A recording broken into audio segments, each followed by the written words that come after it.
अच्छा, हाँ रिकॉर्डिंग से। तो आप सभी को नमस्कार। मैं गुड नरेंद्र। Evening sir. जी, good evening. Sir good evening too. Screen visible नहीं है सर की। गुड इवनिंग अभी सर। सर ने स्क्रीन शेयर नहीं की है, मैं स्टार्ट कर रहा हूँ। हम्म। तो आप सभी को नमस्कार। बुंदेलखंड महाविद्यालय के बीएड विभाग के द्वारा यह यूजीसी नेट जेआरएफ एवं असिस्टेंट प्रोफेसर की ऑनलाइन निःशुल्क कक्षाओं का संचालन किया जा रहा है। और इन जारी कक्षाओं में अभी तक कई विद्वत प्रोफेसर कक्षाओं के द्वारा विद्यार्थियों को अपने ज्ञान से प्रकाशित करते हुए लाभान्वित कर चुके हैं। जिसमें doctor robin Singh sir, doctor Shashi Tiwari ma'am, doctor चंचल कुमारी मैम, डॉक्टर अर्चना मैम और हमारे आदरणीय विद्वत डॉक्टर नितिन त्यागी सर। तो जैसा कि आप अवगत हैं, लगातार नितिन सर की क्लासेस हो रही हैं। नितिन सर असिस्टेंट प्रोफेसर हैं नितिन सर तो असिस्टेंट प्रोफेसर है राजकीय रजा पीजी कॉलेज रामपुर में। आप अवगत ही हैं नितिन सर की क्लासेस कितनी स्तरीय हैं और पूरी ऊर्जा के साथ, उत्साह के साथ अनवरत सर हमारे विद्यार्थियों को लगातार लाभान्वित कर रहे हैं। तो सर का यह जो पुनीत कार्य है वास्तव में बहुत ज्यादा सराहनीय है। हम लोग व्यक्तिगत रूप से सर के बहुत ज्यादा आभारी हैं कि इतना सपोर्ट आप कर रहे हैं और विद्यार्थियों के प्रति आपका जो ये प्रेम है, जो आप बिना किसी अपेक्षा के विद्यार्थियों को लाभान्वित करने का जो निरंतर प्रयास कर रहे हैं, स्वेच्छा से स्वतः आप कक्षाओं का प्रारंभ करने के लिए मुझसे बोलते हैं तो बड़ा अच्छा लगता है। सर पहले से ही कह देते हैं कि मेरी क्लास लगाइए, लगातार कर दीजिए, हम कंप्लीट करते हैं। तो आज भी डॉक्टर नितिन त्यागी सर अपने ज्ञान से शोध के विषय में आपको मार्गदर्शन प्रदान करेंगे। जिस प्रकार से नितिन सर ने शोध के बारे में आपको बताया है वह निश्चित तौर पर अद्वितीय है। अगर आप नितिन सर की एक एक शब्द को देखेंगे तो कई बार आप देख सकते हैं कि वो जो बोल रहे हैं क्वेश्चंस एज इट इज उसमें पूर्व के परीक्षाओं में पूछे गए हैं। अब विद्यार्थियों मैं बता दूं कि बहुत से विद्यार्थी ऐसे भी हैं जो नेट क्वालिफाई कर चुके हैं और वो असिस्टेंट प्रोफेसर के एग्जाम के लिए तैयारी कर रहे हैं। तो असिस्टेंट प्रोफेसर के एग्जाम का मैं आज भी सिलेबस देख रहा था, तो आप भी देखेंगे पेपर 1 का जो सिलेबस है उसमें 6 पार्ट होते हैं। आप नेट का सिलेबस जानते ही हैं, उसमें 10 पार्ट्स होते हैं। वो पहले ही क्लासेस में स्टार्ट में बता दिया गया था कि teaching aptitude, research aptitude, comprehension, communication, mathematical reasoning and aptitude, logical reasoning, data interpretation, ICT, people development, environment, higher education system, ये 10 यूनिट हैं। आप देखेंगे जो हायर एजुकेशन का सिलेबस है असिस्टेंट प्रोफेसर के लिए उसमें 6 यूनिट हैं। तो उन 6 यूनिट में से जो आप असिस्टेंट प्रोफेसर की तैयारी करेंगे तो यूजीसी की जो 4 यूनिट हैं वो एज इट इज लगभग आ रही हैं। तो अभी जो क्लासेस आपकी चल रही हैं जो इसमें पहला यूनिट है, अगर हम बात करें असिस्टेंट प्रोफेसर के सिलेबस की, तो पहला यूनिट है करंट अफेयर्स का। तो करंट अफेयर्स में समझता हूँ कि आप दिन प्रतिदिन खबरों में बने हुए हैं, अखबार पढ़ते हैं और लगातार समाचारों में बने रहते हैं, तो उसका आप अध्ययन कर रहे होंगे। और दूसरा जो यूनिट है टीचिंग एंड रिसर्च एप्टीट्यूड, ये इसका आप देखेंगे एक एक पॉइंट वही है जो यूजीसी नेट और जेआरएफ का सिलेबस है। तो टीचिंग और रिसर्च एप्टीट्यूड दोनों की क्लास आपकी लगातार चल रही है। रिसर्च सर ने बहुत अच्छे से पढ़ाया है और पढ़ा भी रहे हैं। और टीचिंग एप्टीट्यूड भी आपने देखा कि डॉक्टर चंचल कुमारी मैम, डॉक्टर अर्चना मैम ने टीचिंग एप्टीट्यूड बताया है। अभी और क्लासेस टीचिंग एप्टीट्यूड में होनी है, तो वो पूरा एरिया आपका कवर कर रहा है। तो ना सिर्फ यूजीसी नेट बल्कि आप असिस्टेंट प्रोफेसर के लिए टीचिंग और रिसर्च दोनों की तैयारी कर रहे हैं, तो इसको गंभीरता से आप लीजिएगा। और दूसरा आप देखेंगे यूनिट 3 है, तो तीसरी यूनिट भी असिस्टेंट प्रोफेसर एग्जाम में, हम यूपी हायर एजुकेशन की बात कर रहे हैं, उसका सिलेबस है मेरे हाथ में। तो इसमें यूनिट 3 है इंफॉर्मेशन एंड कम्युनिकेशन टेक्नोलॉजी। तो आईसीटी है। आईसीटी आप देख रहे हैं कि रॉबिन सर ने कितना बेहतर ढंग से आपको आईसीटी की समझ विकसित की है, बिल्कुल जीरो से स्टार्ट करके और उच्चतम स्तर तक क्या पूछा जा सकता है, कठिनतम प्रश्न क्या पूछा जा सकता है, वो भी उन्होंने बताया है। अगर आपने अभी तक इन क्लासेस को नहीं दिया है, आप नए जुड़े हुए हैं, तो आप हमारे यूट्यूब चैनल पे जा करके उन पूर्व की कक्षाओं को देख सकते हैं। तो ये यूनिट थर्ड भी आपकी तैयार हो रही है, ICT and communication technology. Communication का एक अलग पार्ट है यूजीसी नेट के सिलेबस में, उसको भी आपने देखा डॉक्टर शशि तिवारी मैम ने स्टार्ट किया है, कवर किया हुआ है, अभी और भी उनकी क्लासेस होंगी। और इसमें यूनिट 4 है पीपल एंड एनवायरमेंट। तो पीपल एंड एनवायरमेंट भाग भी यूजीसी नेट के सिलेबस का है, तो वह भी अभी क्लासेस होने वाली हैं। इन्वायरमेंट की क्लास भी जल्द ही आपको जैसे ही सर का रिसर्च कंप्लीट होगा हम उस पे आगे बढ़ेंगे। और उसी में हमारा जो ज्योग्राफिकल पार्ट है जो पीपल और एनवायरमेंट में, तो वो असिस्टेंट प्रोफेसर का ज्योग्राफी वाला, इंडियन ज्योग्राफी वाला पार्ट भी उसमें आपको कवर करने देखने को मिलेगा। इसके अलावा जो यूनिट 6 है इंडियन कॉन्स्टिट्यूशन एंड इकोनॉमी, तो इसमें भी कई पार्ट ऐसे हैं जो आपको एनवायरमेंट में, और जो लास्ट यूनिट आपकी इसमें है हायर एजुकेशन सिस्टम में, उसमें कई टॉपिक आपको सिमिलर मिलेंगे। तो ओवरऑल मैं आपको ये बताना चाह रहा हूँ कि जिस प्रकार से आप तैयारी कर रहे हैं, जिस प्रकार से आपको तैयारी कराया जा रहा है, अगर आप अभी इसे नेट की तैयारी कर रहे हैं तो इसे केवल नेट नहीं, प्रोफेसर बनने की तैयारी की तरह लीजिए और बहुत मेहनत करिए। क्योंकि जब भी आप किसी चीज को पहली बार पढ़ते हैं तो आप सर्वश्रेष्ठ देने का प्रयास करते हैं, जितना अधिक हो सके उतना कवर करने का प्रयास करें। इसको केवल नेट नहीं बल्कि प्रोफेसर बनने की तैयारी के रूप में आप लेंगे, तो जब आप बड़ा लक्ष्य लेकर के चलेंगे तो नेट तो बहुत छोटी बात है, नेट कोई बड़ी बात नहीं है। क्योंकि मेन एम तो आपका नेट आप इसीलिए करना चाह रहे हो क्योंकि आप प्रोफेसर बनना चाहते हो, तो आपका जो लक्ष्य है वो प्रोफेसर बनने पे होना चाहिए। तो उसके लिए आपको उस स्तर की तैयारी करनी चाहिए, और उस स्तर की तैयारी करने के लिए आपका सपोर्ट करने के लिए हमारे साथ बहुत ज्यादा विद्वत प्रोफेसर डॉक्टर नितिन त्यागी सर लगातार कक्षाएं ले रहे हैं। तो मैं अधिक समय न लेते हुए मैं बस यही बताना चाहता था कि सर आपको प्रोफेसर बनने की तैयारी करा रहे हैं।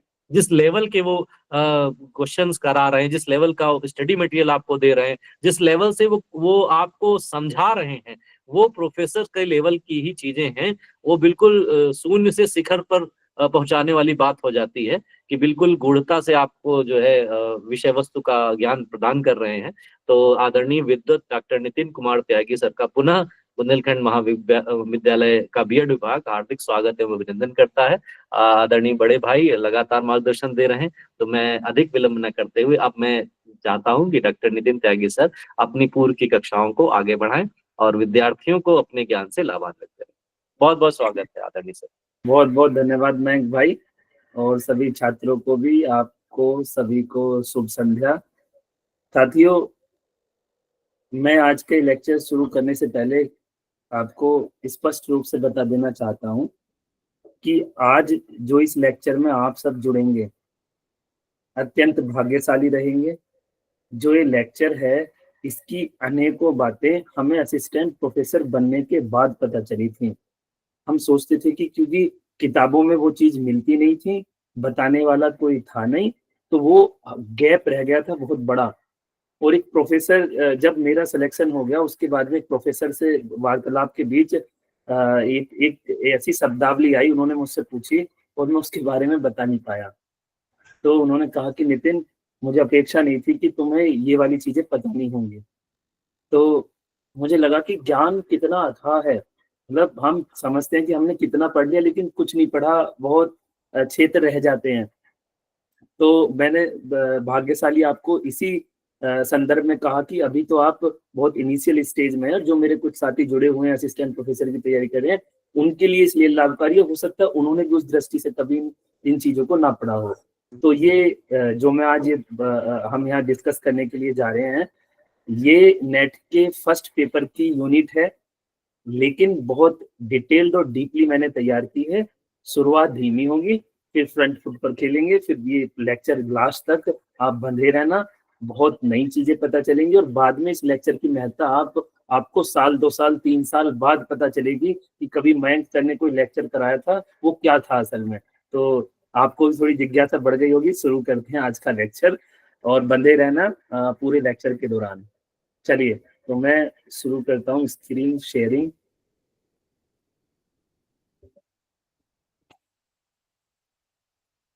बताएंगे मुझे मयंक भाई की स्क्रीन, हाँ, शो हो गई है।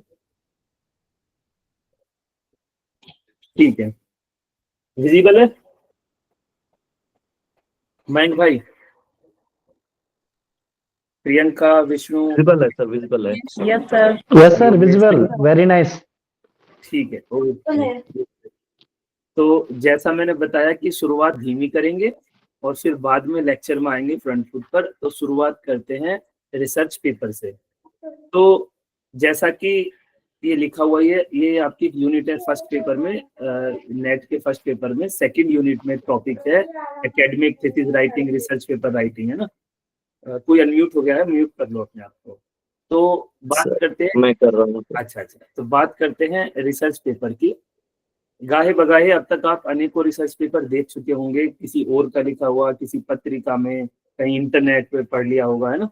तो रिसर्च पेपर के बारे में सब जानते हैं कि एक डिटेल्ड पेपर होता है जिसमें कोई व्यक्ति अपने किसी इंटरेस्ट के टॉपिक पर, शीर्षक पर जो लेख लिखता है, कुछ एनालिसिस करता है, कुछ फाइंडिंग्स लाता है, उनको दिखाता है, और जब उनको वो लिखकर किसी जर्नल में प्रकाशित करता है तो हम कहते हैं कि रिसर्च पेपर पब्लिश हुआ है। यानी वो पेपर भी जो छपते हैं किसके बेस्ड पर होते हैं? किसी रिसर्च के बेस्ड पर होते हैं। तो रिसर्च पेपर क्या हुआ? एक डिटेल्ड डॉक्यूमेंट होता है जिसमें किसी ने जो रिसर्च किया हुआ होता है, कोई एनालिसिस किया होता है, कोई अनेकों लेखों का कोई सिंथेसिस होता है, उसके आधार पर कोई नई बात वो बताता है, कहता है, तो वो जब वो लिखकर एक पेपर पर निकालता है, उस डिटेल्ड पेपर को रिसर्च पेपर कहते हैं। रिसर्च पेपर सामान्यतः रिसर्च जर्नल्स में छपते हैं। चलिए अब आगे चलते हैं। ये रिसर्च पेपर का अर्थ है और आपने देखे भी होंगे, इसीलिए इस पर ज्यादा हम समय नहीं गंवाएंगे। तो ये इसकी डेफिनेशन आपको यहाँ मिल जाएगी। A research paper is a detailed academic document that presents original research analysis, interpretations on a specific topic. अब रिसर्च पेपर के हम आगे विशेषताएं प्रकार से पढ़ेंगे, ये सब लिखे हुए हैं, इन पे मैं समय नहीं जाया करूंगा। आप पढ़ लेंगे कि बेस्ड ऑन ओरिजिनल रिसर्च पे ही होना चाहिए, किसी और का रिसर्च पेपर ऐसे नहीं लिख सकते आप, पहले से लिखे हुए नहीं लिख सकते, कोई ओरिजिनल ऑथेंटिक वर्क होगा उसी का रिसर्च पेपर लिखे जा सकते हैं। मान लो कोई व्यक्ति ये देखना चाहता है कि जो स्वामी विवेकानंद जी ने बातें कही, स्वामी जी ने जो बातें कही, वो आज की 21वीं शताब्दी और आईसीटी के युग में, इंफॉर्मेशन एंड कम्युनिकेशन के युग में कितनी सटीक बैठती हैं एजुकेशन के बारे में। वो कोई ऐसा एनालिसिस करना चाहता है, तो वो स्वामी जी के विचारों को पढ़कर, उनका एनालिसिस करके, उनसे कंक्लूजन निकालते हुए, वर्तमान शिक्षा से उसको जोड़ते हुए कोई इंसाइट प्रदान करता हुआ, कंक्लूजन प्रदान करता हुआ एक पेपर लिख सकता है। तो एक तो ये स्टाइल हो गई। कोई व्यक्ति चाहता है कि मैं देखना चाहता हूँ छोटे लेवल पर कि अगर हम गेम बेस्ड लर्निंग करें, गेम के खेल के माध्यम से, सॉफ्टवेयर वाले जो गेम होते हैं उनके माध्यम से यदि बच्चों को पढ़ाएं तो उनकी अचीवमेंट पर क्या प्रभाव पड़ता है। तो वो पहले अपना ये पूरा का पूरा इंपीरिकल, ऐसे रिसर्च को इंपीरिकल रिसर्च कहते हैं। इंपीरिकल रिसर्च में मेनली दो टाइप के रिसर्च आते हैं, एक्सपेरिमेंटल रिसर्च और सर्वे रिसर्च। ये दोनों इंपीरिकल रिसर्च के महत्वपूर्ण भाग हैं। पॉजिटिविज्म में भी यही आते हैं जो अगस्त कॉम्टे ने बताए थे ना। पॉजिटिविज्म भी इंपीरिकल को महत्व देता है, दो पेपर एक्सपेरिमेंटल और सर्वे, ये इसके अंतर्गत आते हैं, दो टाइप्स इसके, है ना। तो एक तो वो तरीका हुआ कि आपने डॉक्यूमेंट्री एनालिसिस किया एक पर्सनैलिटी का, ग्रेट एजुकेशनल पर्सनैलिटी का के विचारों का एनालिसिस किया और उसको छाप दिया वर्तमान समय के साथ, उसको ताना बाना बनाते हुए। एक हुआ आप गए फील्ड में, इंपीरिकली आपने रिसर्च किया और तब एक पेपर लिखा। तो दो तरह के पेपर हो गए। ऐसे ही अनेकों तरह के पेपर होते हैं। ओपिनियन पेपर होते हैं। ओपिनियन पेपर वो होते हैं जिसमें आप अपनी राय प्रस्तुत करते हैं कि मुझे जैसा लगता है। तो कुछ लोग उन्हें रिसर्च पेपर की दृष्टि में ना रखकर उनको आर्टिकल की शेप में कह देते हैं। सामान्यतः जो अखबार के संपादकीय पेज पर जो लेख आते हैं वो एक तरह के ओपिनियन आर्टिकल ही होते हैं। तो साथ ही उसके अनेकों प्रकार होते हैं, उन पर बात करते हैं। तो ये रिसर्च पेपर है। अब पीएचडी जो हम करते हैं सामान्यतः, पीएचडी, तो इस पीएचडी के आधार पर जो हमने शोध कार्य किया, कुछ ना कुछ हम लिखते हैं, जो फाइंडिंग्स आई हैं उनको भी हम डिसेमिनेट करने के लिए, फैलाने के लिए, लोगों को बताने के लिए रिसर्च पेपर का ही सहारा लेते हैं। और रिसर्च पेपर को फिर किसी जर्नल में हम छपवाते हैं, फिर उसको लोग पढ़ते हैं, क्योंकि लोग सब्सक्रिप्शन करके रखते हैं, अच्छी अच्छी यूनिवर्सिटीज में जाते हैं, वो देखते हैं कि किसी ने पीएचडी में कोई काम किया था, वो यहाँ छपा, क्योंकि पूरी पीएचडी तो छप नहीं सकती, तो उसमें से हम लेख निकालकर कंक्लूजन जो हमारे रिजल्ट है उनको जनरल पेपर के रूप में हम निकालते हैं। तो ये थी रिसर्च पेपर की बात, आपने सबने देखे होंगे, मैं आपको इंटरनेट पे दिखा भी दूंगा। अब बात आती है टाइप ऑफ रिसर्च पेपर। तो एक तो होते हैं एनालिटिकल पेपर। एनालिटिकल यानी आप किसी चीज का एनालिसिस कर रहे हैं, विश्लेषण कर रहे हैं। जैसे उदाहरण के लिए मैं लिख के लाया हूँ impact of social media on student performance. आप इसका एनालिसिस करना चाहते हैं तो इस पर आप रिसर्च पेपर लिख सकते हैं। रिसर्च पेपर एक छोटा काम होता है डेजर्टेशन और पीएचडी के मुकाबले बनस्पत। वो टाइम टेकिंग बड़ा ब्रॉडर वर्क है, ये एक छोटा सा काम होता है रिसर्च पेपर लिखना। चलिए, आर्ग्यूमेंटिव पेपर होते हैं जिसमें आप तर्क वितर्क करते हैं, कुछ सपोर्टिंग अपने एविडेंस देंगे, दूसरों की में कुछ कमियां निकालेंगे, गैप निकालेंगे, अपनी बात के कहने के समर्थन में कुछ प्रस्तुत करेंगे। वो एक्सपेरिमेंटल पेपर की भी हम बात कर चुके हैं कि आप गेम बेस्ड लर्निंग से पढ़ाने के लिए स्कूलों में चले गए और बच्चों को आपने गेम बेस्ड से पढ़ाया, तो एक्सपेरिमेंटल। ये एक्सपेरिमेंटल और सर्वे ये दो मेन है इंपीरिकल रिसर्च के भाग, पॉजिटिविज्म के भाग है ना। तो सर्वे कर सकते हैं आप, लोगों का एटीट्यूड जान सकते हैं, कंज्यूमर बिहेवियर जान सकते हैं, लोग क्या कर रहे हैं ना। रिव्यू पेपर और केस स्टडीज होते हैं। रिव्यू पहले एग्जिस्टिंग जो रिसर्च पेपर्स लिखे हुए हैं, साहित्य है, उसी से कोई एक पेपर निकाल देना, कई सारे रिसर्च पेपर से एक पेपर बना देना। और वो जो कई सारे रिसर्च पेपर होंगे किसी एक ही टॉपिक से रिलेटेड होंगे। मान लो पियाजे का किसी कॉन्सेप्ट पर किसी ने पेपर लिखा, ऑपरेशनल स्टेज पर कोई रिसर्च किया पियाजे की, और उस पर एक पेपर लिखा गया और 10 लोगों ने ऐसे पेपर अलग अलग लिख रखे हैं, तो उन 10 से तो लेकर थोड़ी थोड़ी बातें कुछ और निकालना अपना, फिर वो नया नोवेल होना चाहिए, बिल्कुल वो उनमें से किसी का नहीं होना चाहिए, तो वो रिव्यू पेपर कहलाता है। चलो, और ये केस स्टडी किसी भी एक केस का, केस जो व्यक्ति हो सकता है, वस्तु घटना हो सकती है, संस्था हो सकती है, उसका लंबे समय तक गहन अध्ययन करके जो हम निकालते हैं फाइंडिंग्स, उनको प्रस्तुत करना केस स्टडी पेपर कहलाता है। इसमें लिखा हुआ भी है एनालाइजिंग ए सक्सेसफुल बिजनेस ट्रांसफॉर्मेशन। वो डोली चाय वाला कैसे इतना फेमस हुआ, या ये एमबीए चाय वाले का स्टार्टअप कैसे इतना चल गया, तो एक व्यक्ति है उसको कैसे उसने इतनी सक्सेस पाई, उसका गहनता से अध्ययन केस स्टडी कहलाएगा, केस स्टडी पेपर के अंतर्गत आएगा। चलिए, ये इसकी राइटिंग स्टाइल है, ये हम सब पहले भी बात कर चुके पहले लेक्चर में कि एक तो अपनी स्लैंग लैंग्वेज नहीं होनी चाहिए, ऑब्जेक्टिविटी होनी चाहिए उसमें, है ना, हमारी रिसर्च मेथोडोलॉजी सही होनी चाहिए, तो वो सब कुछ इसमें लिखा हुआ आप पढ़ना। रिसर्च पेपर के स्ट्रक्चर, जो थीसिस का स्ट्रक्चर होता है लगभग वही सारे स्टेप्स होते हैं, इसमें बहुत छोटे छोटे रूप में होते हैं। टाइटल हुआ, थीसिस का भी एब्स्ट्रैक्ट लिखना पड़ता है। कुछ जगह तो परंपरा ये होती है कि थीसिस में अंदर ही एब्स्ट्रैक्ट लगवा देते हैं, लेकिन सामान्यतः हमारी जो यूनिवर्सिटीज है इधर उत्तर भारत की, तो ज्यादातर में अलग से ले लेते हैं एक कि पूरी पीएचडी का एक शोध सारांश अलग से लिखिए, है ना, तो वो तो अलग पीएचडी का अलग होता है, खूब सारे पेजेज में आता है। इसमें क्या होता है, रिसर्च पेपर आपने ये लिखा तो यहाँ टाइटल हुआ, और टाइटल के नीचे आपके नाम हुए, आपने अकेले ने लिखा तो आपका नाम, और यहाँ स्टार बनाकर वो आपका पदनाम, कहाँ पर कार्यरत है, कौन है, ये बॉटम में पेज के।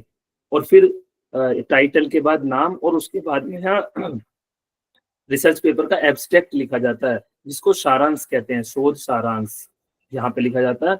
ये मुश्किल से मुश्किल 6-7 लाइन के अंदर दिया जाता है, जिसमें 150 से 200 शब्द पर्याप्त माने जाते हैं।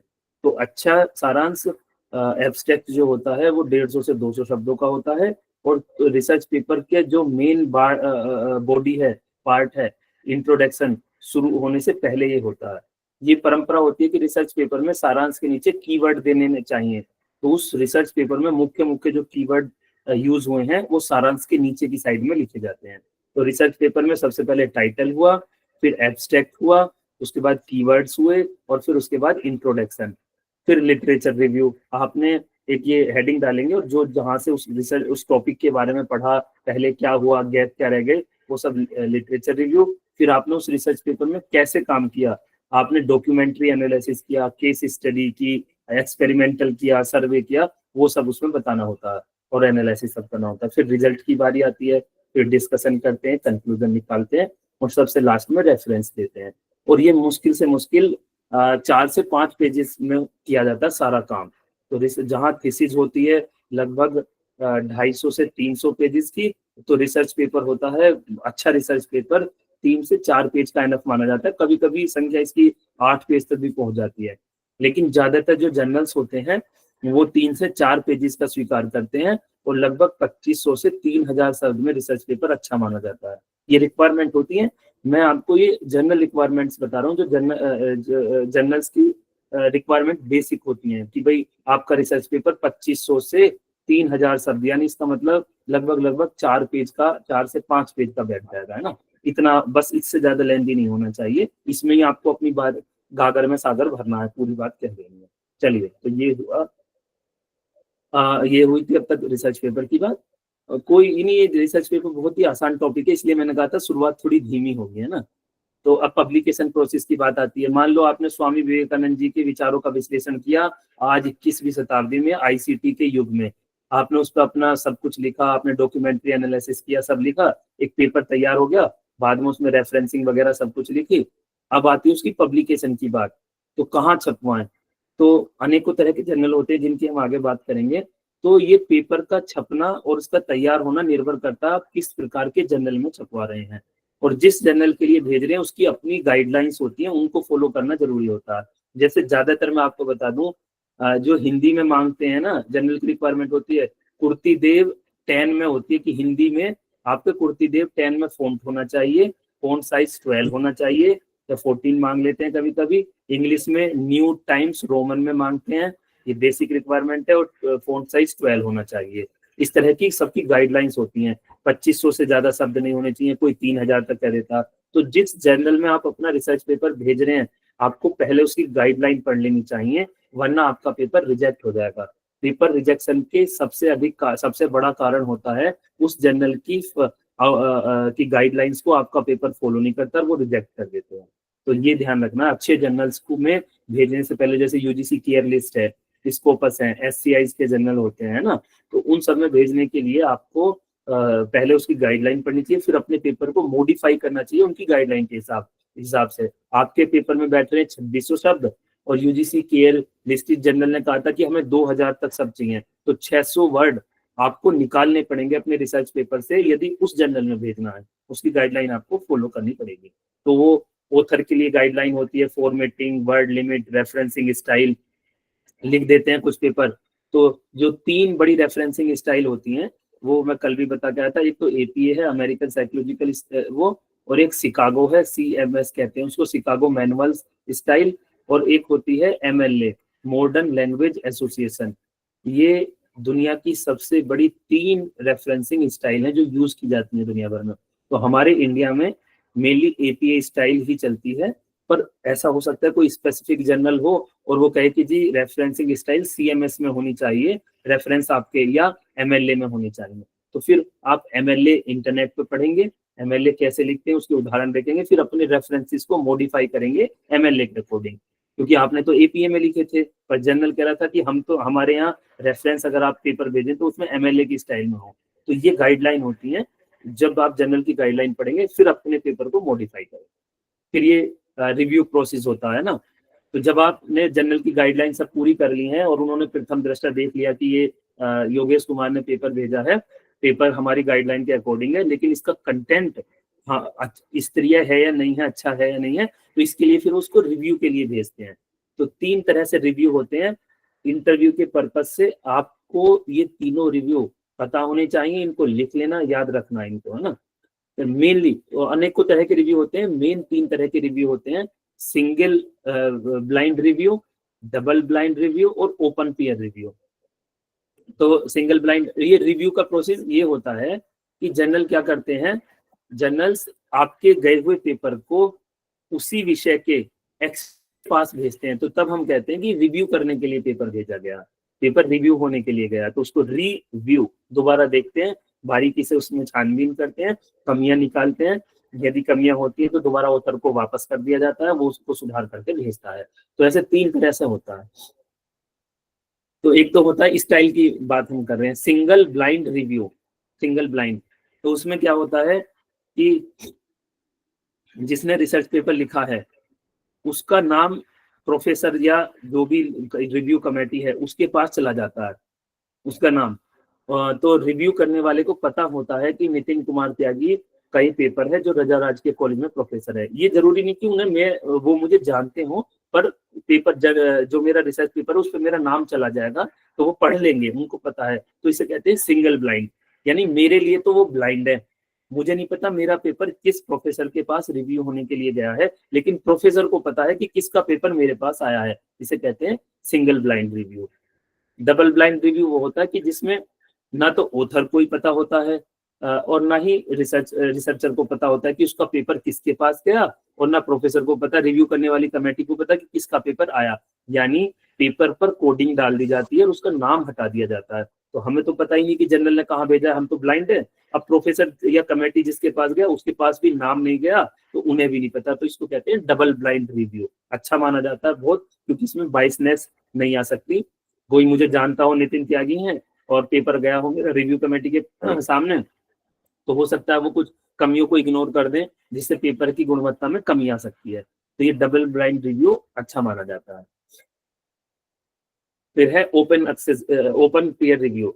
तो ओपन पीयर में कोई छुपाव नहीं रखा जाता है, कमेटी का भी सबको पता होता है कहाँ गई है कमेटी, और रिव्यू जिसका हो रहा है उसको भी पता होता है।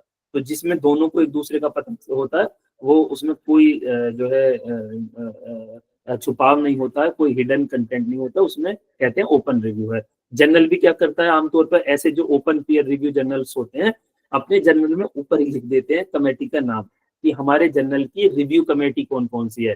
तो हम लोग आप लोग पहले जर्नल में देख सकते हैं कि अरे इनकी रिव्यू कमेटी में तो डॉक्टर मयंक त्रिवेदी जी भी हैं, रॉबिन सर भी हैं, तो हम मतलब पहले ही देख सकते हैं, कोई छुपाव नहीं है, ओपन पीयर रिव्यू कहलाता है। तो ये 3 तरह के रिव्यू होते हैं। चलिए अब बात आती है ये पब्लिकेशन इथिक्स की, वो हम बात करेंगे अभी जब प्लेजरिज्म की बात करेंगे। तो वो जर्नल ही हमें बताता है उसमें क्या क्राइटेरियाज हैं, और प्लेगरिज्म वगैरह के बारे में जर्नल की अपनी वो होती हैं जो है डायरेक्शंस होते हैं कि आपको पेपर भेजने से पहले ये सुनिश्चित कर लेना है कि वो किसी और का कॉपीराइट कंटेंट ना हो, आपका ओरिजिनल जो है वर्क हो, आपका कोई लाभ ना जुड़ा हुआ हो इस पेपर से जो आपने लिखा है ना, कोई आपको लाभ ना हो रहा हो, इस तरह के वो क्राइटेरिया पहले ही बता देता है, तो उनका भी ध्यान रखना पड़ता है। जब आप रिसर्च पेपर भविष्य में भेजेंगे गाइडलाइन पढ़ेंगे आपको क्लियर हो जाएगा। एक महत्वपूर्ण कॉन्सेप्ट आजकल चलन में है पिछले कुछ वर्षों से, प्लेजरिज्म। तो कुछ लोग इसे प्लेगरिज्म बोलते हैं, प्लेगरिज्म। तो ये वाला उच्चारण गलत है इसका, और इसका सही उत्तर गे की जगह जय है शब्द। तो प्लेजरिज्म बोला जाना इसको बिल्कुल सही है। और मैं भी पहले से कई बार प्लेगरिज्म भी बोल देता था, लेकिन किसी ने मुझे इंग्लिश के जानकार ने कुछ टेक्निकल बातें बताई कि जब वोवेल से पहले जी आता है या पता नहीं अल्फाबेट के तुरंत बाद कोई जी के बाद कोई वोवेल आता है तो वो गे की तरह गे के स्थान पर जय की आवाज देता है, और उसने बहुत सारे उदाहरण भी दिए थे, मुझे अब याद नहीं है, तो तब मैंने इसको याद कर लिया था, ये प्लेजरिज्म है, इसको प्लेजरिज्म बोलेंगे। तो ये क्या होती है आप सब गाहे बगाहे इससे अवगत हैं। प्लेजरिज्म का मतलब होता है साहित्यिक चोरी। साहित्यिक चोरी, किसी और के काम को उसको क्रेडिट दिए बिना अपना बनाकर प्रस्तुत करना, वो प्लेजरिज्म कहलाता है। प्लेजरिज्म कहलाता है, यानी किसी और ने कोई काम किया था, आपने वो उसको क्रेडिट दिया नहीं, उसका कहीं नाम नहीं लिखा, और अपनी किसी किताब में अपने रिसर्च पेपर में कहीं आपने उसका प्रयोग कर लिया, तो प्लेजरिज्म आएगा कि आपने साहित्यिक चोरी की है और किसी और के काम को चुराया है, बौद्धिक चोरी आपने कर ली है, तो ये प्लेजरिज्म है। प्लेजरिज्म का खास ध्यान रखना चाहिए। इसे बचने के कुछ उपायों पे भी हम चर्चा करेंगे कि कैसे बचा जा सकता है प्लेजरिज्म से। ये सब आप जानते हैं ना, साहित्यिक चोरी। तो ये इसकी डेफिनेशन पढ़ लेना, जो हमने बात करी है वो इसमें लिखी हुई है प्लेजरिज्म में। प्लेजरिज्म की सीमा कितनी है, यानी आप कितना हद तक आपके काम में साहित्यिक चोरी हो सकती है। तो ये क्वेश्चन के रूप में कभी आ सकता है और इंटरव्यू में भी पूछा जा सकता है। यूजीसी ने इसकी जो लिमिट तय करी है वो 10% तय करी है, तो 10% से ज्यादा आपके रिसर्च पेपर में प्लेजरिज्म नहीं होना चाहिए, 10% से ज्यादा। अब वो 10% टोटल वर्ड का होता है ना, और यदि आपकी थीसिस है तो उस पर भी यही 10% लागू होता है। जितनी बड़ी थीसिस है, जितने शब्द है उसमें, उसका 10% से ज्यादा उसमें प्लेजरिज्म नहीं होना चाहिए। तो याद रखना, ये प्लेजरिज्म के लिए सीमा है 10% की। कहीं कहीं किसी यूनिवर्सिटी में पीएचडी के स्टूडेंट्स को राहत देने के लिए यूनिवर्सिटीज की सीमा 25% तक कर देती है पीएचडी केवल सबमिट करने के लिए। रिव्यू पेपर, रिसर्च पेपर इनके लिए नहीं, केवल पीएचडी के लिए वो ये मान लेते हैं कि 25% तक भी यदि है तो उसको हम जमा कर लेंगे, रोकते नहीं है। जैसे सीसीएस यूनिवर्सिटी में है, सीसीएस यूनिवर्सिटी में यदि किसी का प्लेजरिज्म 20% 22% भी आ जाता है तो वो रोकते नहीं है, वो पीएचडी उसकी सबमिट हो जाती है। तो कुछ मॉडिफिकेशन हो सकते हैं, लेकिन स्टैंडर्ड जो वैल्यू है प्लेजरिज्म की मैक्सिमम की वो 10% है। यही आपको याद रखनी है, यही आपको काम आएगी। अब बात करते हैं प्लेजरिज्म के टाइप्स की। तो यदि मैं आपसे कुछ बात करना चाहूंगा कि यदि भारत सरकार ने देखो बहुत सारे नियम कानून बना रखे हैं और ट्रैफिक के नियम बना रखे हैं, तो ट्रैफिक के नियम हैं और जो हमारी भारतीय दंड संहिता है उसके बहुत सारे नियम हैं। तो जब हम कोई नियम तोड़ दें और हम पे कोई कानूनी कार्रवाई हो तो हम यह नहीं कह सकते कि जी मुझे इस नियम का पता नहीं था। भारत के एक सुयोग्य नागरिक होने के कारण यह पूर्व अपेक्षा है कि भारत सरकार ने जितने हमें अधिकार और कर्तव्य दिए हैं और जितने नियम कानून बनाए हैं अनुचित और उचित से संबंधित, वो हम सबको पता होने चाहिए। तो यदि आप कोई रिसर्च वर्क करते हैं और उसमें किसी का कुछ भाग इस्तेमाल कर लेते हैं अपने रिसर्च पेपर या थीसिस में या किताब में, और आप प्रॉपर क्रेडिट नहीं देते हैं और बाद में वो व्यक्ति आप पर मुकदमा करता है, तो आप अदालत आपकी इस दलील को कतई स्वीकार नहीं करेगा कि आपको पता नहीं था कि ऐसे किसी का मटेरियल लेने से आपको चोरी के मामले में आप फंसेंगे, साहित्यिक चोरी के, और आप पर केस हो सकता है। तो ये दायित्व बनता है हम लोगों का अपना कि ये हमें स्वयं इनिशिएटिव लेते हुए हम जागरूक रहें और हमें पता होना चाहिए कि साहित्य में भी, एकेडमिया में भी किस किस तरह की बंदिशें और कानून हैं। कॉपीराइट का लॉ है एक तो, और एक प्लेजरिज्म का, ये दो मुख्य कॉन्स्टेंट है जिनका ध्यान रखना चाहिए। तो बात करते हैं किस किस तरह से हो सकते हैं। तो ये बताना इसलिए पड़ा कि एक तरह का प्लेजरिज्म है जो सबसे पहला ही मैं लिख के लेके आया हूँ। एक तो होता है इंटेंशनली, डेलिबरेटली करते हैं, और एक होता है अनइंटेंशनली, दूसरा वाला।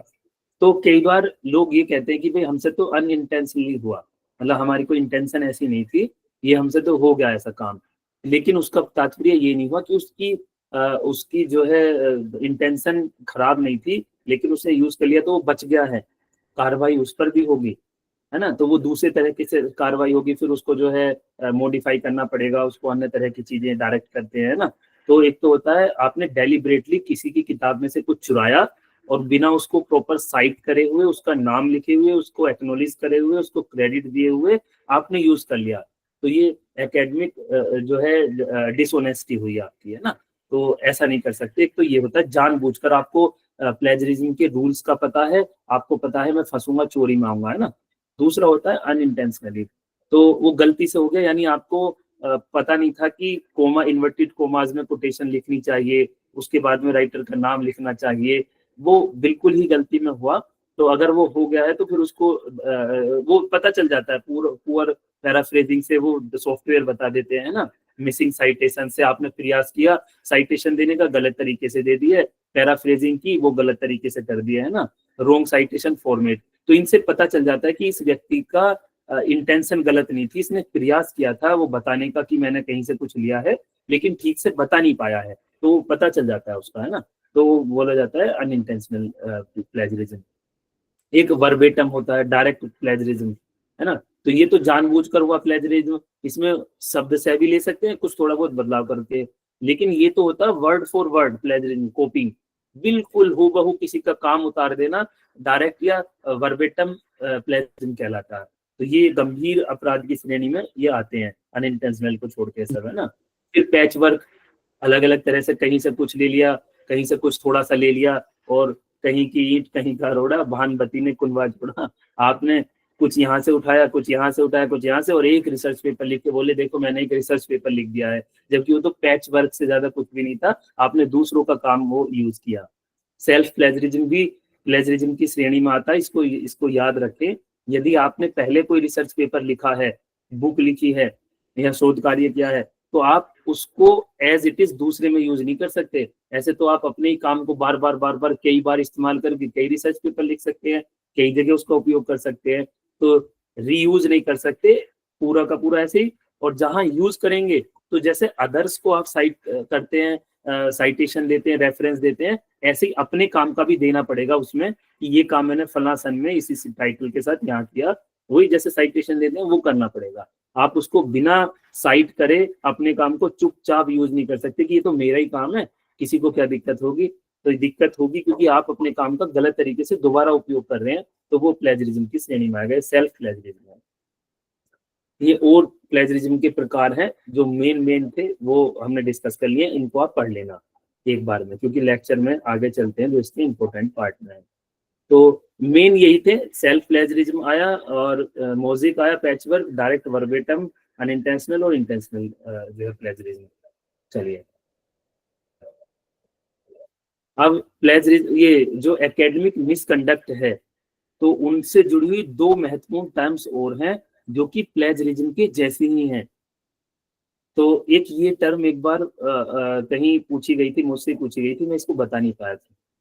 तो मुझसे पूछा गया था कि एक तो प्लेजरिज्म होता है ना, कि किसी का काम उठाया आपने, यूज कर लिया बिना उसको क्रेडिट दिए हुए साइटेशन के, तो प्लेजरिज्म हुआ। ये फैब्रिकेशन क्या होता है? फैब्रिकेशन तो मुझे नहीं पता था फैब्रिकेशन क्या होता है। फिर मुझसे पूछा गया कि फाल्सिफिकेशन क्या होता है, कि एकेडमिक मिसकंडक्ट में दो टर्म ये बहुत चलन में है और रहती हैं, फैब्रिकेशन और फाल्सिफिकेशन, इनको याद रखना आप। तो ये फैब्रिकेशन का मतलब है कुछ जोड़ तोड़ करके कुछ बना देना, या कुछ अपनी काल्पनिक शक्ति से कुछ बनाना।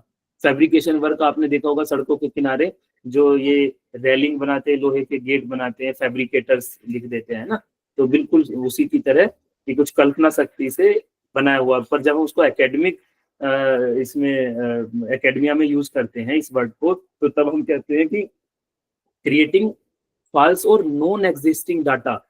घर के कमरे में बैठकर एक आदमी ने गेम बेस्ड लर्निंग पर एक रिसर्च पेपर लिख दिया और उसने लिखा कि मैं मारिया या रामजस पब्लिक स्कूल में गया, मैंने 30 बच्चों के 2 ग्रुप बनाए और इन दोनों बच्चों पर, एक ग्रुप पर मैंने गेम बेस्ड लर्निंग का प्रयोग किया, एक को ट्रेडिशनल मेथड से पढ़ाया। कमरे के अंदर बैठकर उसने पूरा डाटा तैयार कर दिया और एक अच्छा रिसर्च पेपर दिखने में बिल्कुल सजा सजाए तैयार कर दिया। बाहर गया ही नहीं, कमरे से ही नहीं निकला। फैब्रिकेशन ऑफ डाटा, बिल्कुल काल्पनिक डाटा है, एग्जिस्ट ही नहीं करता है, और आपने उसके ऊपर एक रिसर्च पेपर लिख दिया, ये कहलाएगा फैब्रिकेशन इन एकेडमिक मिसकंडक्ट, है ना। और दूसरा फाल्सिफिकेशन क्या होता है? तो फाल्सिफिकेशन में होता है मैनिपुलेशन, रिसर्च कंपोनेंट और चेंजिंग, कुछ भी किसी के में कुछ चेंज कर देना, मैनिपुलेट करके उसको जो है यूज करना, वो फाल्सिफिकेशन कहलाता है। तो दोनों में अंतर है, फैब्रिकेशन काल्पनिक डाटा होता है, फाल्सिफिकेशन मैनिपुलेशन इन डाटा होता है। प्लेजरिज्म बिना किसी को क्रेडिट दिए, एक्नॉलेज किए हुए, साइट बिना साइट किए हुए किसी का काम गुपचुप यूज करना प्लेजरिज्म कहलाता है। तो ये तीनों टर्म प्लेजरिज्म। हाँ, एक बार ये और बता दीजिए, फाल्सिफिकेशन को दोबारा एक्सप्लेन कर दीजिए सर। हाँ, ये है फाल्सिफिकेशन। मान लो एक आपने रिसर्च कर रहे थे, मैं चलो उदाहरण पे आ जाता हूँ, थोड़ा टाइम लग जाएगा लेकिन अच्छे से समझ में आ जाएगा। आपने 2 ग्रुप लिए थे 40-40 बच्चों के, 40 बच्चों का ये ग्रुप, 40 बच्चों का ये ग्रुप, एक रिसर्च कर रहे थे आप, छोटे लेवल का रिसर्च पेपर लिखने के लिए। इन बच्चों को आपने गेम बेस्ड लर्निंग से पढ़ाया, गेम के माध्यम से, इन्हें ट्रेडिशनल मेथड से पढ़ाया। अब मान लो इन बच्चों के जब आपने वो किए, गेम बेस्ड से पढ़ा दिया, पढ़ाने के बाद में इनका टेस्ट लिया और टेस्ट के इनके अंक आए 40 बच्चों के, किसी के 50 नंबर का आपने पेपर लिया था, तो किसी के 48 आए, किसी के 47 आए, किसी के 46 आए, इस तरह से नंबर आए आपके, है ना। और ज्यादातर बच्चों के नंबर आपके कम आए, मतलब और आए।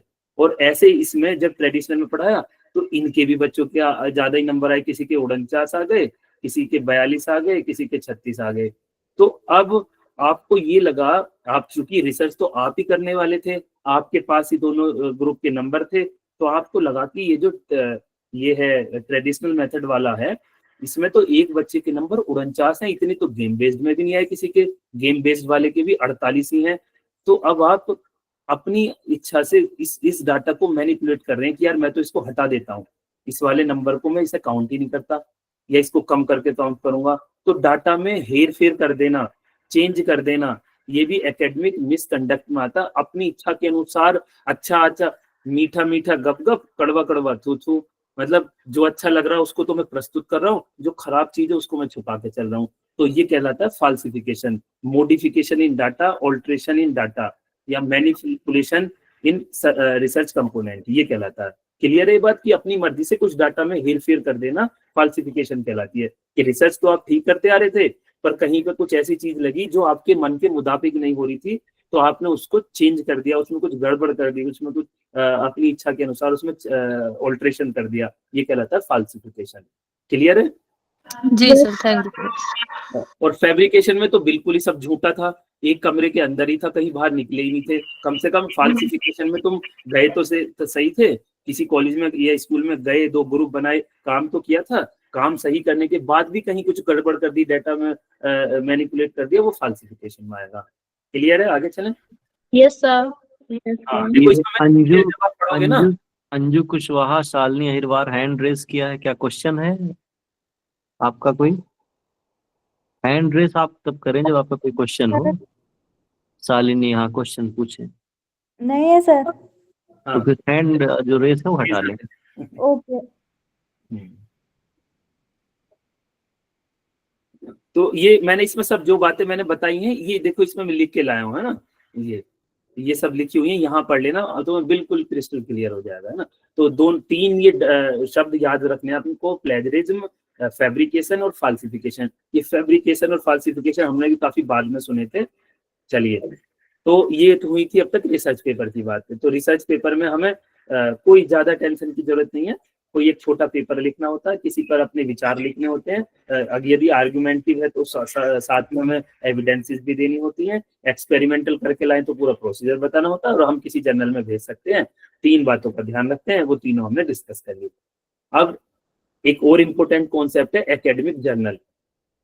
तो ये क्या होते हैं एकेडमिक जर्नल्स?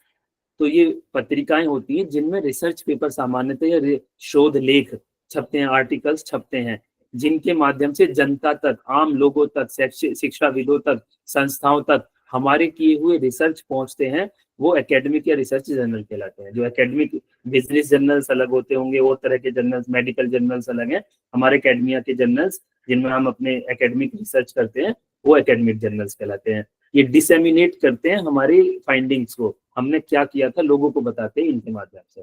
चलिए अब चलते हैं इन जर्नल्स के बारे में, पढ़ते हैं डिटेल में। और अब ये जो फैब्रिकेशन और ये यहाँ से थी, यहाँ से नई नई कॉन्सेप्ट शुरू होंगी। अब आपको थोड़ी देर के लिए बंधे रहना है। चलिए, वही जो हम बात करके आए, academic journals are periodicals publication है। पीरियोडिकल्स मतलब जो कि नियत समय में प्रकाशित होते रहते हैं, आते रहते हैं नियत समय, कोई 3 महीने बाद, कोई 6 महीने बाद, कोई वार्षिक, कोई छमाही, तिमाही, है ना, इस तरह से। और इनमें क्या होते हैं?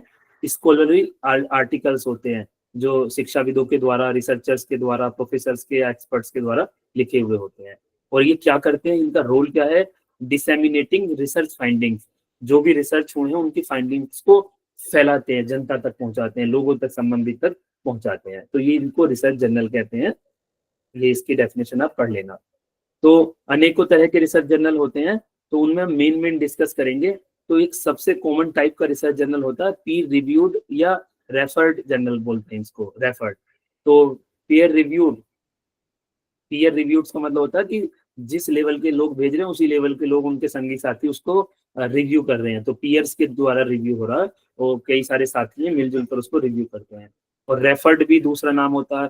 रेफर्ड वही रेफर करना, किसी ने किसी व्यक्ति को दूसरे के लिए रेफर किया कि आपका काम मैं तो कर नहीं पाऊंगा, पर वो आदमी कर देंगे फला, और मेरा नाम ले देना उनके सामने, तो मैंने उनको रेफर कर दिया दूसरे के पास। तो जब रिसर्च पेपर आपकी किसी जर्नल के पास जाते हैं तो वो कहीं और रेफर किए जाते हैं, वहां से रिव्यू होके आते हैं, तो इसको कहते हैं रेफर्ड जर्नल्स, है ना। तो ये दोनों का काम लगभग एक सा होता है, नाम भी कभी कभी इंटरचेंजेबल यूज होते हैं, क्योंकि याद रखना है आपको, है ना।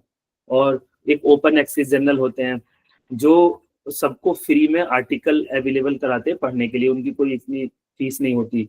एक सब्सक्रिप्शन जर्नल होते हैं जो फीस लेते हैं, और उनका मंथली या 6 महीने का आपको पे करके सब्सक्रिप्शन लेना पड़ता है। जैसे एनसीईआरटी के जर्नल है, एनसीईआरटी के जो जर्नल है, या एनसीटी ने भी अपने जर्नल्स निकाल रखे हैं, बार काउंसिल का होगा, सोशियोलॉजी के बहुत सारे होंगे, कि आप पूरे साल की एक बार में मान्यता ले लेते हैं और आपको वो आते रहते हैं। एक ये महत्वपूर्ण टाइप है, इस पे बहुत बार प्रश्न पूछे गए हैं और कई परीक्षाओं में पूछे गए हैं। ये इसको मैं कर देता है। प्रीडेटरी जर्नल्स क्या होते हैं? ये प्रीडेटरी है ना, तो ये वो छद्म जर्नल्स होते हैं, लो क्वालिटी के होते हैं, और ऑथर से कहते हैं कि आप हमें 10,000 रुपए दे दीजिए और हम आपका जो है पेपर छाप देंगे अपने जर्नल में। तो जबकि सामान्यतः किसी आर्टिकल के छपने की कोई फीस नहीं होती है, कोई फीस, वो पेपर, वो केवल सब्सक्रिप्शन की फीस होती है कि आप हमारा जर्नल 1 साल के लिए सब्सक्राइब कर लीजिए, तो उसकी हार्ड कॉपियां आती रहेंगी। लेकिन वो जर्नल से उन्हें कोई मतलब नहीं, हमारे जर्नल की बिल्कुल आप सब्सक्रिप्शन मत लीजिए, पर आप अपना पेपर छपवा रहे हैं तो 10,000 रुपये हमें दीजिए तब छापेंगे। तो ये इस तरह के जो जर्नल होते हैं जो क्वालिटी पर ध्यान नहीं देते और पैसा लेते हैं, फीस बहुत चार्ज करते हैं, वो कहलाते हैं प्रीडेटरी जर्नल्स। तो इनका ध्यान रखना, प्रीडेटरी जर्नल्स कौन से होते हैं, लो क्वालिटी के होते हैं और ये चार्ज करते हैं ऑथर से फीस। इसके बारे में कई बार क्वेश्चन आए। चलो अब बात करते हैं, महत्वपूर्ण बातें अब शुरू हो गई हैं साथियों। Journal metrics. तो जर्नल मीट्रिक्स क्या होती है? तो मीट्रिक्स समझ जाओ कि मापने से कुछ संबंधित चीज होगी। किसी की लंबाई मेजर करनी है तो आप आराम से जो है के माध्यम से कर सकते हैं, है ना। वजन तोलना है तो वेइंग मशीन के माध्यम से कर सकते हैं। तो किसी जर्नल की प्रभावशालीता मापने के लिए जो आप चीजें यूज करते हैं वो जर्नल मीट्रिक्स कहलाती हैं। कोई जर्नल कितना प्रभावशाली है वो जर्नल मीट्रिक्स से ही पता चलता है। अब जितनी भी टर्म्स आने वाली हैं उन सबको लिख लेना, और वो आपको एक अनिवार्य अंग के रूप में, कि भविष्य में परीक्षाएं देनी है, आपको हर बार उनका रिवीजन करना है, चाहे आप परीक्षा कोई सी भी दें अपनी, है ना, असिस्टेंट प्रोफेसर की दें, पीएचडी के लिए दें, नेट के लिए दें। ये वाला जो आज के इस रिसर्च का, आज के इस लेक्चर का जो ये पोर्शन है, ये हमेशा आपको याद रखना है। ये वो टॉपिक शुरू होने वाले हैं जो सामान्यतः हमारी आंखों के सामने कभी पढ़ते नहीं है, किताबों में भी नहीं लिखे हुए, क्योंकि आउट ऑफ डेटेड बुक्स हैं, कोई इतनी जल्दी इनको अपडेट नहीं करता है, और हमारे ये हमेशा गैप बना रहता है। इनका कब पता चलता है? जब हमें इनकी जरूरत स्वयं पड़ती है, और कई बार तो पता चलता भी नहीं है। बहुत से प्रोफेसर होंगे जिन्हें इन टर्म्स का नहीं पता होगा। तो अब जो ये आगे टर्म्स आने वाली हैं सबको बहुत ध्यानपूर्वक सुनेंगे, लिखते चलना अगर लिख सकते हो, नहीं तो फिर ये पीडीएफ मिल जाएगी, बाद में लिख लेना, अब केवल ध्यान से सुन लेना इनको। चलो, तो भैया जर्नल की प्रभावशालीता को मापने के लिए जिन भी चीजों का हम प्रयोग करते हैं एकेडमिकली, की टर्म्स नहीं होती हैं वो, उनको हम कहते हैं जर्नल मैट्रिक्स। ये है लो, तो ये यहाँ से शुरू हुआ इम्पैक्ट फैक्टर से, IF। तो ये हर जर्नल का होता है, अच्छे जर्नल्स का। सभी ये प्रयास करते हैं, जो भी जर्नल व्यक्ति निकालता है, कि मैं अपने जर्नल का इम्पैक्ट फैक्टर ज्ञात करूं, और इम्पैक्ट फैक्टर के हिसाब से ही उस जर्नल की प्रभावशालीता तय होती है। जितना अधिक इम्पैक्ट फैक्टर जर्नल उतना अच्छा माना जाता है, जितना अधिक इम्पैक्ट फैक्टर जर्नल उतना अच्छा माना जाता है। यूजीसी ने भी अपनी गाइडलाइन में जो 2018 का ऑर्डिनेंस है, उसमें 5 से अधिक इम्पैक्ट फैक्टर वाले जर्नल में यदि कोई व्यक्ति अपना लेख छापता है तो उसको 15 से अधिक नंबर दिए हैं एक ही रिसर्च पेपर के, और हो सकता है सर 20 भी दिए हों, है ना। मुझे 15 तो मुझे याद ही है। तो यानी इम्पैक्ट फैक्टर इतनी जरूरी चीज है, इसी से पता चलता है कि जर्नल को कितने लोग पढ़ते हैं, उसको कितने लोग महत्व देते हैं, ये वो चीज होती है।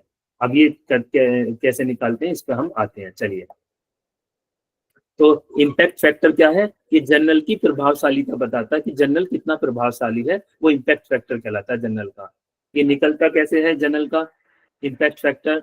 ये निकलता है जो साल है, जो दी हुई साल है जिसमें हमें ज्ञात कर रहे हैं हम इम्पैक्ट फैक्टर, उससे पिछली 2 सालों में जितने आर्टिकल की साइटेशंस लोगों ने यूज की उनको लिख लेते हैं, और उन पिछले 2 सालों में जितने रिसर्च पेपर पब्लिश हुए टोटल कुल मिलाकर उनको लिख लेते हैं।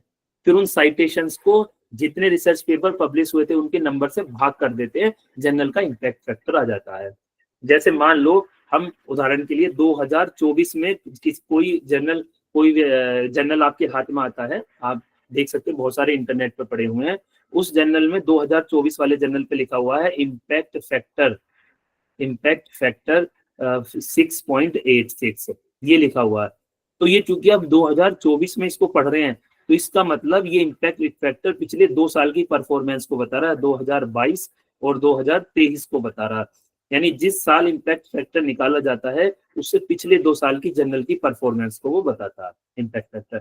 बहुत ही आसान निकालना होता है। कोई ये 2019 में इम्पैक्ट फैक्टर निकालना चाह रहा था 2019 में, तो 19 का मतलब है पिछले 2 साल, यानी 2018 और 2017 में उस जर्नल के लेखों को अन्य लोगों ने, कितने लोगों ने पढ़ा और अपने काम में यूज किया और साइट किया, ये कहलाती है साइटेशन।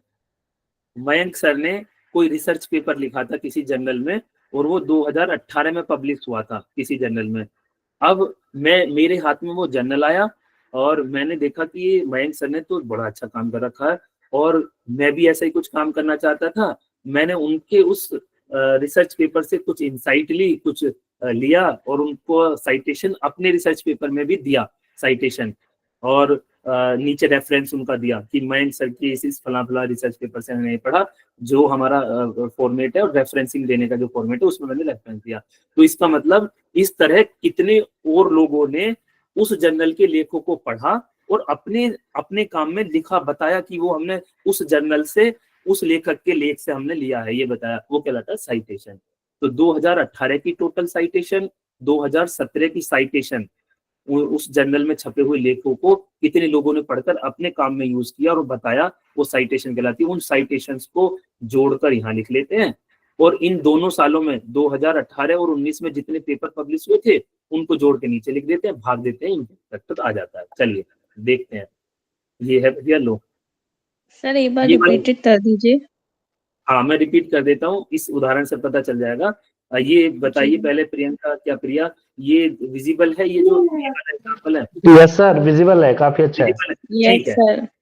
ठीक है। तो इम्पैक्ट फैक्टर निकालने के लिए भाई ये जो टर्म है ना इम्पैक्ट फैक्टर IF, इसको भूलना मत कभी भी, ये मैं धोखा खा चुका हूँ एक बार।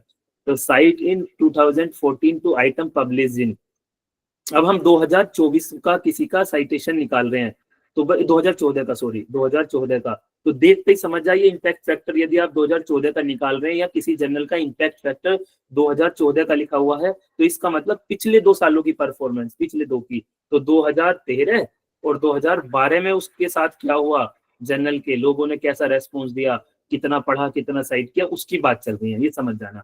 तो लो भैया 2014 की साइटेशन निकाल रहे हैं, तो 2013 में कितने लोगों ने उसको साइट किया, 58 ने किया। 2012 में 123 लोगों ने साइट किया, साइट का मतलब अपने कामों में लिखा, उस जर्नल का जिक्र किया, उसके लेखों का जिक्र किया। अब आते हैं नंबर ऑफ आइटम्स पब्लिश। 2013 में 21 पेपर पब्लिश हुए थे, उसमें पेपर जो पब्लिश हुए, पेपर पब्लिश हुए 21। 2012 में हुए 19 पेपर पब्लिश, तो टोटल 2 सालों में पेपर पब्लिश हुए 40। तो टोटल पेपर तो हुए 40 और साइटेशन हो गई 2 सालों की 181 लोगों ने उस जर्नल का अपने कहीं कामों में यूज किया, बताया। तो लो भैया calculation impact factor is equal to citation 181 और बटे जितने जर्नल में पेपर पब्लिश हुए थे 2 सालों में, वो निकाले और ये इस जर्नल का इम्पैक्ट फैक्टर निकल कर आ गया। तो ये होता है, बहुत ही आसान है, कुछ भी वो नहीं है, 2 सालों की साइटेशन बटे 2 सालों के छपे हुए रिसर्च पेपर, भाग दे दो, इम्पैक्ट फैक्टर आ गया जर्नल का। तो ये होता है जर्नल का इम्पैक्ट फैक्टर, जो जर्नल की प्रभावशालीता को बताता है। जिस साल निकालते हैं, जो 2 साल पहली उसकी परफॉर्मेंस होती है, उसके आधार पर हम तीसरे वर्ष में निकालते हैं। तो ये ध्यान रखने की बात है, टेक्निकल बात है, जिस तीसरे वर्ष में निकाल रहे हैं उससे 2 साल पहले की परफॉर्मेंस उनमें शामिल होती है। चलो सर अभी तक लेंगे और पहले 2 साल तक लेंगे? नहीं, तो जैसे आप मैं बताया तो सर 2024 का हम इम्पैक्ट फैक्टर निकाल रहे हैं, तो 2024 जी। का मतलब है कि 2023 और 22 की परफॉर्मेंस से निकालेंगे जी, 2024 का इम्पैक्ट फैक्टर, है ना। पूरे वर्ष भर उसका जी। इम्पैक्ट फैक्टर 2024 में यही गिना जाएगा इस आधार पर। जब हम 2026 का निकालेंगे, 2026 का, जी। तो जब 2025 में और 2024 में कितने लोगों ने उससे साइट किया, कितने पेपर छपे, तब इससे निकलेगा। तो जिस साल में निकाल रहे हैं पिछले 2 सालों के आधार पर निकालते हैं, उस वर्ष का इम्पैक्ट फैक्टर जर्नल का वो माना जाता है। क्लियर है? Yes sir. अब एक नई टर्म और आती है, H इंडेक्स। तो साथियों इम्पैक्ट फैक्टर क्या बताता है, जर्नल की प्रभावशालीता बताता है। तो ये एच इंडेक्स और I10 इंडेक्स, जिसको हम I स्मॉल में और 10 इंडेक्स भी बोलते हैं, है ना। लो, तो कहीं तो कैपिटल में आ जाएगा, ये कैपिटल I लिखा हुआ है तो इससे कंफ्यूज नहीं होना, मैंने स्मॉल में भी लिख दिया। तो दो और टर्म होती हैं जर्नल से रिलेटेड, एकेडमिक जर्नल से, एच इंडेक्स और I10 इंडेक्स। तो जहां इम्पैक्ट फैक्टर ने जर्नल की प्रभावशालीता को बताया, वहीं एच इंडेक्स और I इंडेक्स ऑथर की, जिसने वो लेख लिखा था, जिसने रिसर्च पेपर लिखा था, उसकी प्रोडक्टिविटी को, उसके इम्पैक्ट को बताते हैं कि वो कितना प्रभावशाली था।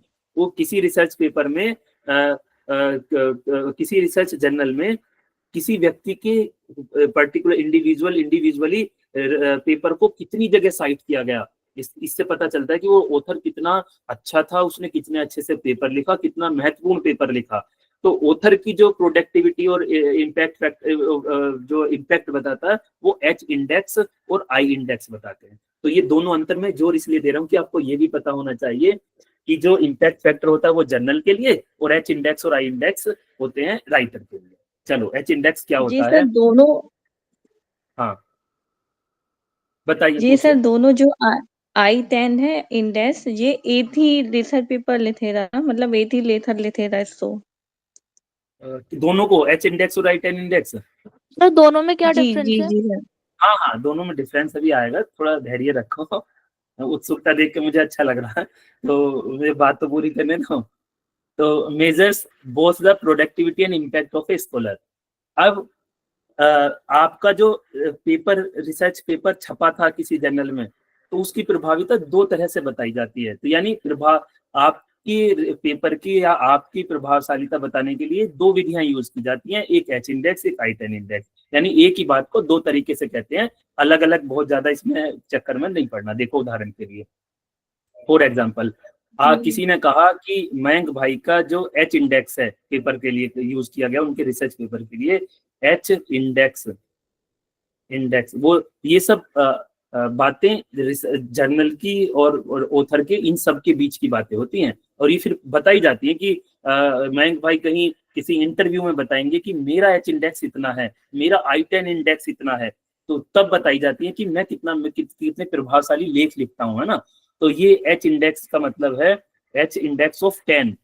तो जनरल ने बताया मयंक सर को कि मयंक जी आपका एच इंडेक्स 10 है, तो इसका क्या मतलब होगा? Means author has publish 10 papers that have each been cited at least 10 times. तो एच इंडेक्स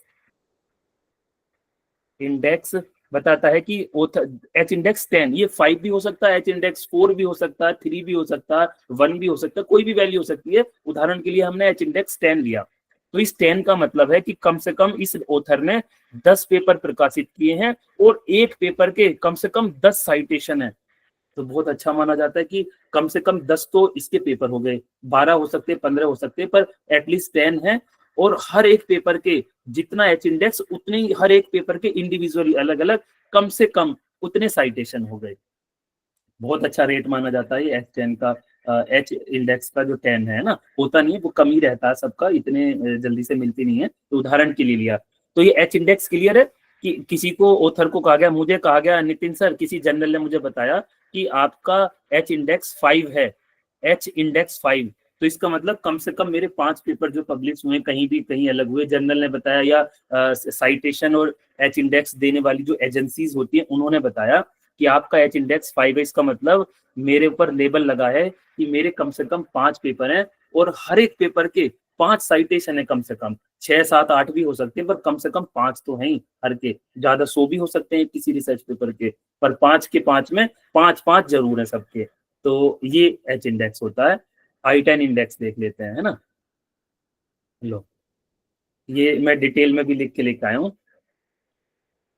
I10 इंडेक्स ये है, यदि किसी का I10 index is simpler than the H index, बिल्कुल है उसी के जैसा, प्रभावशाली बताता है, represent the number of publication by an author that have received at least 10 citations, है ना। अब यदि if a researcher has an I10 index 10, तो सॉरी 20, तो ये ध्यान रखने की बात है, ये I10 में 10 अपने आप ही लगा हुआ है ना। तो इसका मतलब है it means they have published 20 papers that have each been cited at 10 times. तो ये मुझे याद आ रहा है किसी परीक्षा में एक प्रश्न पूछा गया था कहीं किसी दूसरे स्टेट में कि एक ऑथर का I10 इंडेक्स का तो इज इक्वल टू 20 है, तो इसका मतलब क्या है? तो फिर उसमें डेस्क्रिप्टिव रूप में 4 ऑप्शन थे अलग अलग तरह के, तो इसका मतलब है it means that have published 20 paper, तो जो I10 इंडेक्स के सामने वैल्यू लिखी हुई होगी उतने उसने पेपर पब्लिश करे हैं, और 10 यहाँ लगा हुआ है तो 10 बताएगा कि इस ऑथर के इतने रिसर्च पेपर के कम से कम 10-10 साइटेशन हैं। तो I10 इज इक्वल टू 15 है, तो इज इक्वल टू 15 सामने 15 है, तो इसका मतलब 15 रिसर्च पेपर है और हर एक पेपर के लगभग 10 साइटेशन है, वो I10 इंडेक्स कहलाता है। तो दोनों एक जैसी ही टर्म है, कोई कंफ्यूजन की जरूरत नहीं है, दोनों की दोनों ऑथर की प्रभावशालीता बताती हैं, ऑथर कितना प्रभावशाली है उसी बात को प्रस्तुत कर देते हैं। और इम्पैक्ट फैक्टर जो होता है वो जर्नल से संबंधित होता है, वो जर्नल की बताता है। अब बताइए, आपको आगे चलें, ये है यहाँ मैं लिख के लाया हूँ, both of these metrics are author level indicators that reflect an individual's research output and its impact, है ना। तो ये हम ऑथर के लिए होता है I10 इंडेक्स और H इंडेक्स। क्लियर है? आगे चलें। Yes sir. हाँ देखो, मैं ऊपर H इंडेक्स का एक उदाहरण और लिख के लिखा था, पहले तो H10 था पहले उदाहरण में, इसमें था ये, if a researcher has an H index of 15 it means they have published at least 15 papers और each have been cited at least 15 times. बहुत ही आसान सा बात है, ऑथर के लिए है, और इनके मान पूछे जा सकते हैं आपसे चालाकी से कहीं किसी पेपर में, किसी PhD के एंट्रेंस में, कहीं असिस्टेंट प्रोफेसर में, तो ये आपको ध्यान रखना है कि ये कहती क्या है, ये इसका इंटरप्रिटेशन कैसे करते हैं, है ना। तो 15 पेपर और एक के लगभग हर एक के 15 टाइम्स वो साइट किया गया है। I10 इंडेक्स में 10 अपने आप ही लगा हुआ है, तो सामने जो भी वैल्यू होगी उसका मतलब 10 बार उसमें साइट किया गया, प्रत्येक को एक पेपर को 10 बार, ये I10 इंडेक्स बताता है। ऑथर लेवल पे होता है, जनरल से इसका कोई लेना देना नहीं होता, ये ऑथर के लिए बताता है। चलिए चलें फिर आगे चलिए, दोनों क्लियर है ना। तो impact factor, H10 index, I10 index दोनों, एक होता है साइट स्कोर, ये इम्पैक्ट फैक्टर के जैसा ही होता है, और पर ये 3 इयर्स पब्लिकेशन विंडो में आता है निकल के, है ना। तो ये 3 साल के डॉक्यूमेंट को यूज करके जब साइट स्कोर प्रस्तुत किया जाता है किसी जर्नल का साइट स्कोर, तो नाम इम्पैक्ट फैक्टर के जैसा ही है बिल्कुल, बस थोड़ी मेथोडोलॉजी अलग है। वहाँ पिछले 2 सालों का ले रहे थे, ये 3 साल के पब्लिकेशन का निकाल के उससे निकालते हैं, उसको मान निकालते हैं। तो इनकी एजेंसीज होते हैं जिनके बारे में हम आगे जिक्र करेंगे। एक होता है SNIP, सोर्स नॉर्मलाइज इम्पैक्ट पर पेज, ये पेजेस के हिसाब से साइटेशन को निकालता है ना, तो ये भी एक अलग मेथड है। Contextual citation impact of weighing citation based on the total number of citation in a subject field, यानी वो निकाल रहे थे पेपर के बेस्ड पर, और ये निकालता है contextual citation impact based on the total number of citation in a subject field, पूरे सब्जेक्ट का। अब मान लो जो पहला रिसर्च जर्नल था वो ह्यूमैनिटीज का था, तो उसमें क्या हो रहा था, उसमें तो लॉ के एक बच्चे ने भी पेपर भेज दिया, उसमें हिंदी के ने भी भेज दिया, इंग्लिश वाले ने भी, हमने एजुकेशन वाले ने भी भेजा, ये था। ये सब्जेक्ट वाइज वेटिंग करके निकालता है ना, तो वहां तो सारे साइटेशन गिने जा रहे थे टोटल इस जर्नल के, विषय चाहे कोई भी हो, है ना, या वेट दिया जाता है सब्जेक्ट फील्ड को। तो ये थोड़े थोड़े से इनमें अंतर होते हैं, ये आप इसमें पढ़ लेना। SJR है ना, ये है सिमागो जर्नल रैंकिंग, ये भी एक जर्नल की होती है, metric based, prestige metric based on the idea that not all citation are equal. इसमें एक अलग मेथोडोलॉजी अपनी जाती है, सबकी साइटेशंस को अलग अलग वेट देकर निकाला जाता है ना, तो ये आप पढ़ लेना। और इम्पैक्ट फैक्टर इन डिटेल, ये मैं आपको वो बता ही चुका हूँ, जो पीछे दिखाया था वही था कि अगर आप जिस साल का निकाल रहे हैं उससे पिछले 2 साल का है ना। चलो अब आते हैं कि ये impact factor, H index, I10 index, ये जो टर्म्स आप सुन रहे हैं इनको देता कौन है? तो ये इन जर्नल्स की इंडेक्सिंग एजेंसीज होती हैं, है ना। वो एजेंसी है कौन? ये नाम है वेब ऑफ साइंस। भाई हमने बहुत बाद में सुना, हमें नहीं पता था, सिलेक्शन भी हो गए, सब हो गया, इंटरव्यू हो गया, बाद में चला कि वेब ऑफ साइंस भी कोई चीज है। और स्कोपस, गूगल स्कॉलर, पबमेड, ये सब एजेंसीज हैं जो जर्नल्स के साइटेशन का रिकॉर्ड रखती हैं और रिसर्च पेपर को ट्रैक करती हैं कोई रिसर्च पेपर कितनी जगह साइट हो रहा है, कोई जर्नल से पेपर कितनी जगह साइट हो रहे हैं, वो ये सब रखती हैं। तो यहाँ से पता चलता है जर्नल का इम्पैक्ट फैक्टर। एक यूजीसी केयर लिस्ट है अपनी इंडियन, ये याद रखनी है आपको। इसका पूरा नाम है university grants commission consortium for academic and research ethics. कई बार तो इंटरव्यू में यूजीसी केयर में केयर की फुल फॉर्म पूछ ली जाती है, और कई बार तो यूजीसी की फुल फॉर्म पूछ ली जाती है। तो यूजीसी की फुल फॉर्म बताते हुए मैंने आज तक अपने 70% छात्रों को फेल पाया। वो बोलते हैं यूनिवर्सिटी ग्रांट कमीशन, और तो वो गलत बताते हैं, वो एस को भूल जाते हैं। यूनिवर्सिटी ग्रांट्स कमीशन, ये एस को वो जो है भूल जाते हैं और वो गलत कर देते हैं। डाइट के इंटरव्यू में एक कैंडिडेट से यूजीसी की फुल फॉर्म पूछी गई थी और वो गलत बता कर आया था, एस उसने नहीं बताया था। फिर उन्होंने जब चलते समय उससे कहा, कैंडिडेट से कहा था कि आपने यूजीसी की फुल फॉर्म ही गलत बताई है, और जबकि आप यूजीसी से स्कॉलरशिप लेते हैं। तो वो था कोई कैंडिडेट, तो वो एस लगाना भूल गया था, यूनिवर्सिटी ग्रांट्स कमीशन बोलेंगे। और ये पूरी याद रखेंगे, केयर की full form CARE, consortium for academic and research ethics, है ना। चलिए, ऐसे जैसे जर्नल को इम्पैक्ट फैक्टर दिए जाते हैं, ऐसे जर्नल की रैंकिंग होती है। तो ये Q1 Q4 ये स्टैटिक्स की टर्म है। जैसे मैंने उस दिन बताया था कि मेजर्स ऑफ सेंट्रल टेंडेंसी एक फैमिली अलग होती है जिसमें मीन, मोड, मीडियन आते हैं। मेजर्स ऑफ डिस्पर्सन एक अलग फैमिली होती है स्टैटिक्स की, जिसमें स्टैंडर्ड डेविएशन, क्वार्टाइल डेविएशन, ये सारे डेविएशन आते हैं ना। तो ये वही है, दूसरी फैमिली से है क्वार्टाइल डेविएशन, जो जर्नल की रेंज बताते हैं ना, तो उससे ही रैंकिंग होती है। तो यहाँ केवल उद्देश्य इसकी अंदर की कोई बात करने का नहीं है, केवल क्वार्टाइल रैंकिंग, जर्नल की एक रैंकिंग होती है, SGR रैंकिंग होती है। और भैया सबसे इंपॉर्टेंट, मोस्ट इंपॉर्टेंट है ये JCR, मोस्ट इंपॉर्टेंट ये है JCR, जर्नल साइटेशन रिपोर्ट। किसी जर्नल की होती है, एनुअल पब्लिकेशन बाय क्लेरिवेट एनालिटिक्स है, और ये इम्पैक्ट फैक्टर देता है ये जर्नल्स को। तो ये कंपनी है बहुत बड़ी, एक अलग, इसमें हजारों लोग काम करते हैं, कई सौ करोड़ का टर्नओवर है। इसका काम एकेडमिक हेल्प ही करना होता है, जर्नल्स के साइट करता है, जर्नल्स को इम्पैक्ट फैक्टर देता है, इंडस्ट्रीज को रिसर्च में हेल्प करता है, ट्रेंड्स पता करता है। तो ये क्लेरिवेट एनालिटिक्स नाम आपको याद रखना है, इंटरव्यू की दृष्टि से बहुत महत्वपूर्ण है। पहले थॉमसन र्यूटर होती थी, थॉमसन रीटर्स, ये R है, ये E है, ये S है, रीटर्स। तो उसी की एक विंग होती थी एक अलग। बाद में 2016 में इसने अपने पूरे राइट्स बेच दिए और एक नई कंपनी बनी, क्लेरिवेट एनालिटिक्स।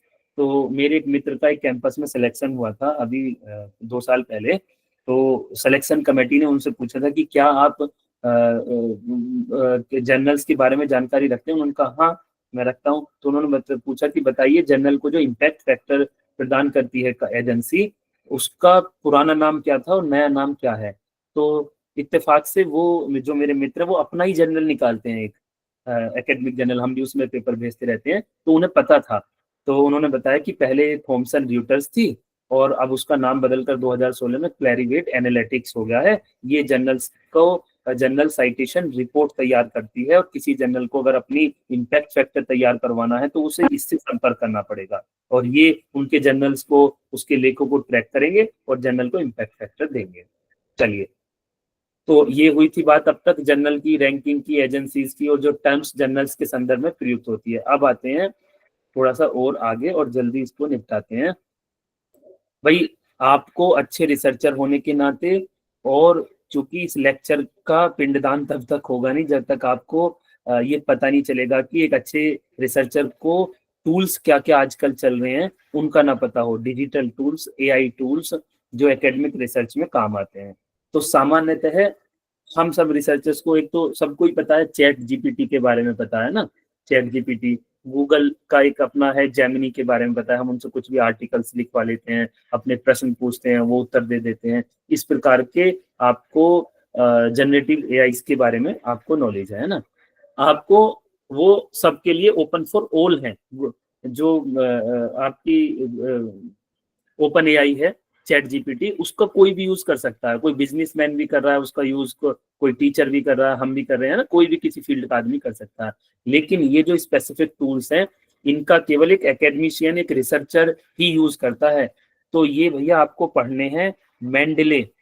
क्या है? रेफरेंसिंग टूल है, जो हम रेफरेंस लिखते हैं और साइटेशंस लिखते हैं अपने रिसर्च पेपर के बीच में, त्यागी कोमा पेज नंबर 24 2024 ऐसे किसके से लिया था, और फिर उनके रेफरेंस को नीचे लिखना।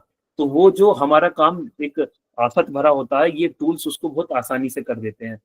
ये टूल में इनमें क्या होता है, मैं आपको छोटा सा एक झलक दे देता हूँ बस। केवल आप 10 पेपर इकट्ठे कर लीजिए, जिस टॉपिक पर आप रिसर्च पेपर लिखना चाहते हैं, और आप दूसरों के लेख भी कुछ लेना चाहते हैं, तो उन 10 लोगों के रिसर्च पेपर पीडीएफ में ले लीजिए और इसमें अपलोड कर दीजिए।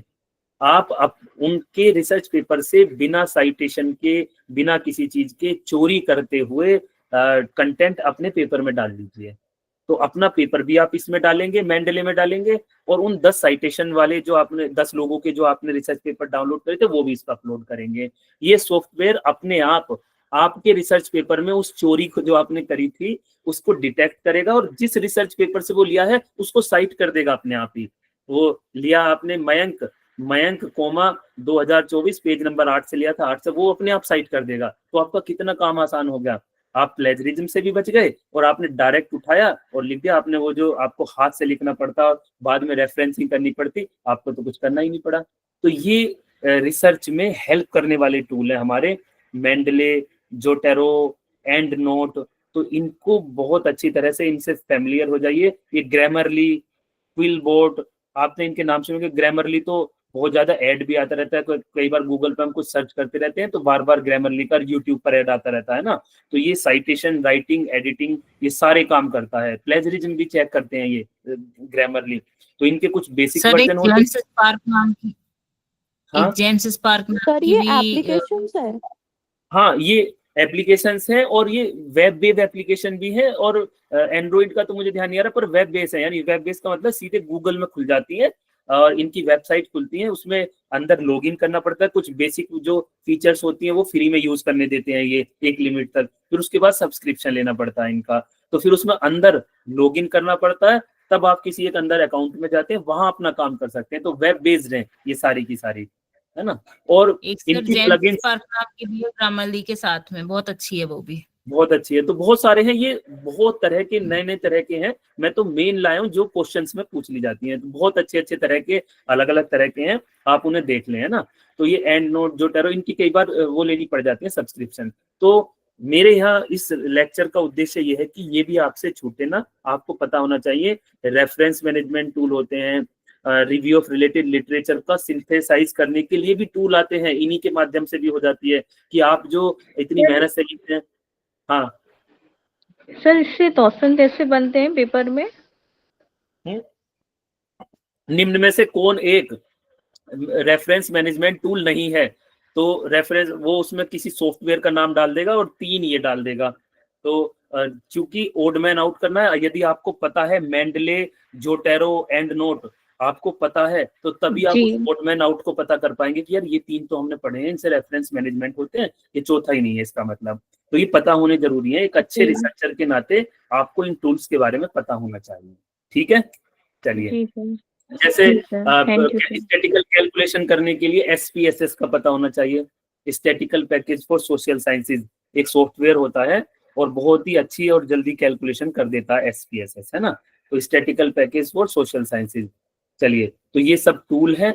अब तो माइक्रो, हाँ मैं एक और बताया था, इनकी सबकी प्लगइन्स आने लगी हैं। अब प्लगइन्स होती है, वो डायरेक्ट आपकी स्क्रीन पे क्या चल रहा है उसको पढ़ती रहती हैं, और आप डायरेक्ट उनसे कुछ भी हेल्प करिए वो तुरंत हेल्प कर देते हैं। वो साइड में, ज्यादातर इस साइड में यहाँ दिखती रहती है, इस साइड को हर पेज पर यहाँ को आती रहती है। उस पर जैसे क्लिक करेंगे वो खुल के आ जाएगी। आप पूछ सकते हैं इस पेज की समरी प्रस्तुत कर दीजिए, इस पेज में क्या दिया गया है बता दीजिए, वो तुरंत के तुरंत आपको बताती रहेंगी। तो इनकी सबकी प्लगइन्स आ गई हैं जो वर्ड में यूज हो जाती हैं, MS वर्ड में। तो यानी आप MS वर्ड में पेपर लिख रहे हैं और आप एंड नोट का यूज कर सकते हैं, डायरेक्ट उठाएं और आप कुछ भी लिखें तो वो प्लगइन पे जाएं, प्लगइन में पेपर अपलोड करके वो वहां से डायरेक्ट माइक्रोसॉफ्ट में आपका काम करती रहेगी।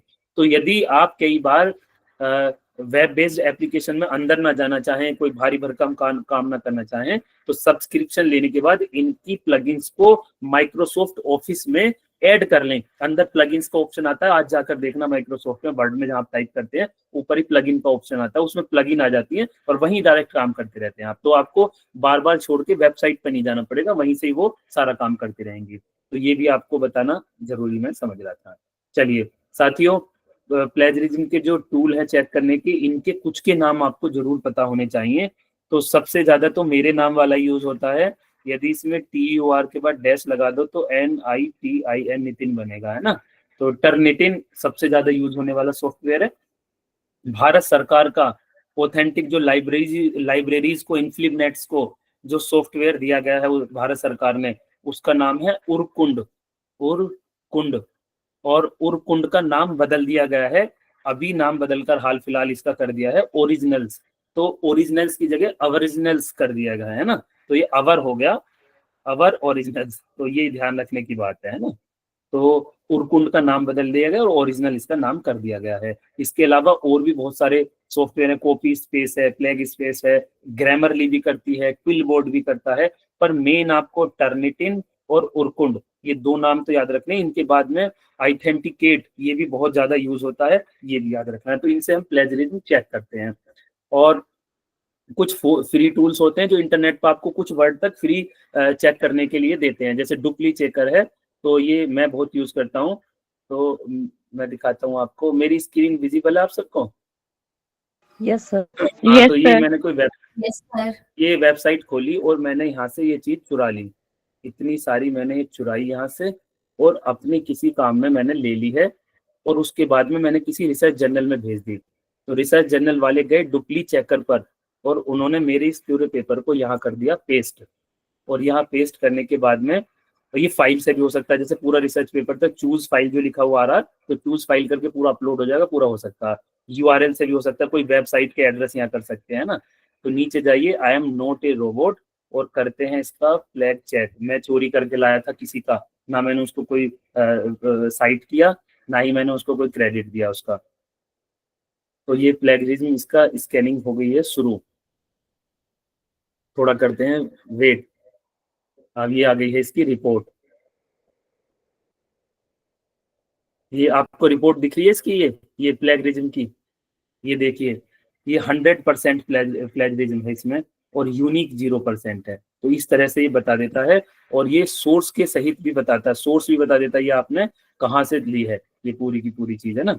तो ये इस तरह से प्लेजरिज्म चेक होता है। इससे बचने के लिए एक पैराफ्रेज, देखो ये नीचे देखिए, ये सब का सब जो इधर रेड है लेफ्ट साइड में, ये सब के सब प्लेजरिज्म बता रहा है, और ये जहां से लिया वो सामने ही इधर है, ये इसके पूरे के पूरे सोर्सेज आ गए हैं, ये इधर जिन्हें मैं ऊपर नीचे कर रहा हूँ। और देखते ही इसमें है सिमिलरिटी 67%, द 17 गोल्स। वेबसाइट का नाम नीचे ग्रीन में है, ये जहां ऐड चल रहा है इसके पास में, sdg.un.org। देखते हैं हमने किस वेबसाइट से चुराया था। ये लो, देखो भैया इसके एड्रेस बार में SDGS, इस वेबसाइट को भी उसने फाइंड कर लिया कि आपने ये चीज वहां से चुराई है।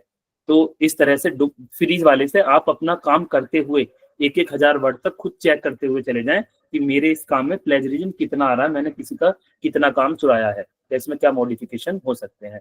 तो ये जो फ्री के हैं, ये मेरा सबसे पसंदीदा डुप्ली चेकर, और ये ग्रामरली से भी कर लेता हूँ, है ना। तो ये कुछ प्लेजरिज्म चेकिंग टूल है। साथियों, प्लेजरिज्म से संबंधित 1-2 सवाल भी कर लेते हैं, लेक्चर भी काफी लंबा हो चुका है। तो ये है व्हाट टाइप ऑफ प्लेगरिज्म हटाया कैसे जाता है? वो उसके अनेकों तरीके होते हैं हटाने के लिए। एक तो ये कि जिसका आप काम ले रहे हो उसको प्रॉपर साइट करो, उसका नाम लिखो, उसका क्रेडिट दो। दूसरा, जो एज इट इज जो जिसने कहा है उसको पैराफ्रेज करो। पैराफ्रेजिंग का मतलब होता है उसको आपने अपने शब्दों में बदल दिया, लेकिन उसके बाद भी उसको पूरा का पूरा वो दो, क्रेडिट दो। एक तीसरा तरीका होता है, वो ये होता है कि आप बिल्कुल ही उसको बदल दें, उसकी सेंस सब कुछ बदल दें और सारा सब कुछ अपने शब्दों में कर लें। तो ये चल तो जाता है, प्लेजरिज्म में पकड़ में नहीं आता, लेकिन ये रिसर्च इथिक्स में सही नहीं माना जाता। तो अभी क्या है कि बहुत सारे एजेंसीज, बहुत सारे लोग पैदा हो गए हैं जो ऐड करते हैं सोशल मीडिया पर, इंस्टाग्राम पर, सब जगह यहाँ भी आते हैं, गूगल पर भी आते हैं कि आप प्लेजरिज्म घटाएं, प्लेजरिज्म कम करें। तो यदि वो पता नहीं उनके पास टेक्निक्स हैं, सॉफ्टवेयर्स हैं, तो वो सारे के सारे, आपने पीएचडी लिखी और पीएचडी का प्लेजरिज्म आया 50%, तो वो ह्यूमनाइज कर देंगे उस कंटेंट को, और ह्यूमनाइज करके उसको ऐसा कर देंगे कि ना तो वो एआई डिटेक्शन में आएगा, और साथ ही वो जिसका भी था काम उसका ओरिजिनल जैसा नहीं रहेगा, सेंस वही रहेगी। तो इसको कहते हैं पैराफ्रेजिंग, टोटल पैराफ्रेजिंग कर देना। तो इनसे भी कम हो जाता है, लेकिन ये इथिकल प्रैक्टिसेस नहीं है, ये जो है मिसकंडक्ट में ही आती है, एकेडमिक मिसकंडक्ट में आती है। सही तरीका प्लेजरिज्म कम करने का यही है, जहां से ले रहे हो आप उसको पूरा का पूरा तुरंत ही लिख दो, इसका नाम लिखो, इन्वर्टेड कोमास में कोटेशंस लिखो, ये तरीके होते हैं ना, छोटे छोटे इनके नियम होते हैं, इनको फॉलो कर लो, अपने आप भी प्लेजरिज्म नहीं आएगा। और ज्यादा से ज्यादा कोशिश करो दूसरों का काम कम यूज करो, अपनी समझ का इस्तेमाल ज्यादा करो, ये प्लेजरिज्म आपका कम आएगा। चलो, what type of plagiarism occurs when text is copied verbatim. Verbatim मतलब शब्द से है, पूरा ऐसा का ऐसा ही किसी का काम उतार दिया आपने, तो कौन सा कहलाएगा? वो कहलाता है डायरेक्ट प्लेजरिज्म। डायरेक्ट मतलब आपने उतार लिया। चलो, ये है which plagiarism detection method is most commonly used in academic institutions. तो आप इसमें से पता लगा सकते हैं। टर्न नीचे। हाँ, आपका नाम सर? हाँ, which is not a form of unintentional plagiarism. तो यानी एक तो इंटेंशनल होगा और बाकी 3 हो गए अनइंटेंशनल। तो पुअर पैराफ्रेजिंग, हाँ पुअर यानी वो काम तो ठीक करना चाह रहा था, अनइंटेंशनलिज्म है। हाँ जी sir, poor paraphrasing. Citation format, इसका मतलब साइटेशन दी तो है पर इनकरेक्ट हो गई बेचारे से, है ना। और पैराफ्रेजिंग करी तो सही पर गलत तरीके से हुई। और फॉरगेटिंग कोटेशन मार्क, तो कोटेशन मार्क लगाना भूल गया, नाम वाम सब लिखे थे, कोटेशन मार्क नहीं लगाए, तो इसका मतलब ये 3 तो आए अनइंटेंशनल। और एक ही ये आया बाइंग रिसर्च पेपर्स, किसी से बने बनाए रिसर्च पेपर खरीद लेना, ये आता है इंटेंशनल में। तो ये इस तरीके से हम इसमें पता कर सकते हैं। एक है क्वेश्चन, ये फैब्रिकेशन और प्लेजरिज्म में क्या अंतर है? तो fabrication involves creating false data, तो ये इसका ऑप्शन हो जाएगा कि फैब्रिकेशन में फॉल्स डाटा हमने क्रिएट कर दिया। हाँ, और ये है फैब्रिकेशन और फाल्सिफिकेशन में क्या अंतर है? तो याद करो, फैब्रिकेशन में तो झूठा ही डाटा बना दिया, बिल्कुल फेक डाटा घर में बैठकर, फाल्सिफिकेशन में जोड़ तोड़ कर दिया है। तो ऑप्शन देखते हैं, पहला fabrication occurs only in scientific research. Mute कर लें कोई अपने आप को। Fabrication occurs only in scientific research, ऐसी तो कोई बात कभी होती नहीं है कि ये साइंटिफिक में हो। फैब्रिकेशन इन्वॉल्व्स इम्प्रॉपर साइटेशन, ये भी कोई बात नहीं है। फैब्रिकेशन का तो हमने अर्थ पढ़ रखा ना, झूठी चीज होनी चाहिए उसमें, कुछ non existing. Fabrication is unintentional. Fabrication involves creating non existing data while manipulating, तो ये इसका आंसर। तो साथियों, आज के इस लेक्चर को यहीं खत्म करते हैं। और आपने आज न केवल रिसर्च जर्नल के बारे में बातें करी, कुछ नई टर्म्स आपने आज इसमें डिस्कस करी हैं, रिव्यू के अलग अलग टाइप, सिंगल प्लेजरिज्म के बारे में हमने डिटेल बात करी है, और हमने सबसे इम्पोर्टेंट ये टर्म्स और H index, I index, journal का इम्पैक्ट फैक्टर, हमने इन सब के बारे में, क्लैरिवेट एनालिटिक्स के बारे में हमने बात करी, जेसीआर जर्नल साइटेशन रिपोर्ट की हमने बात करी है।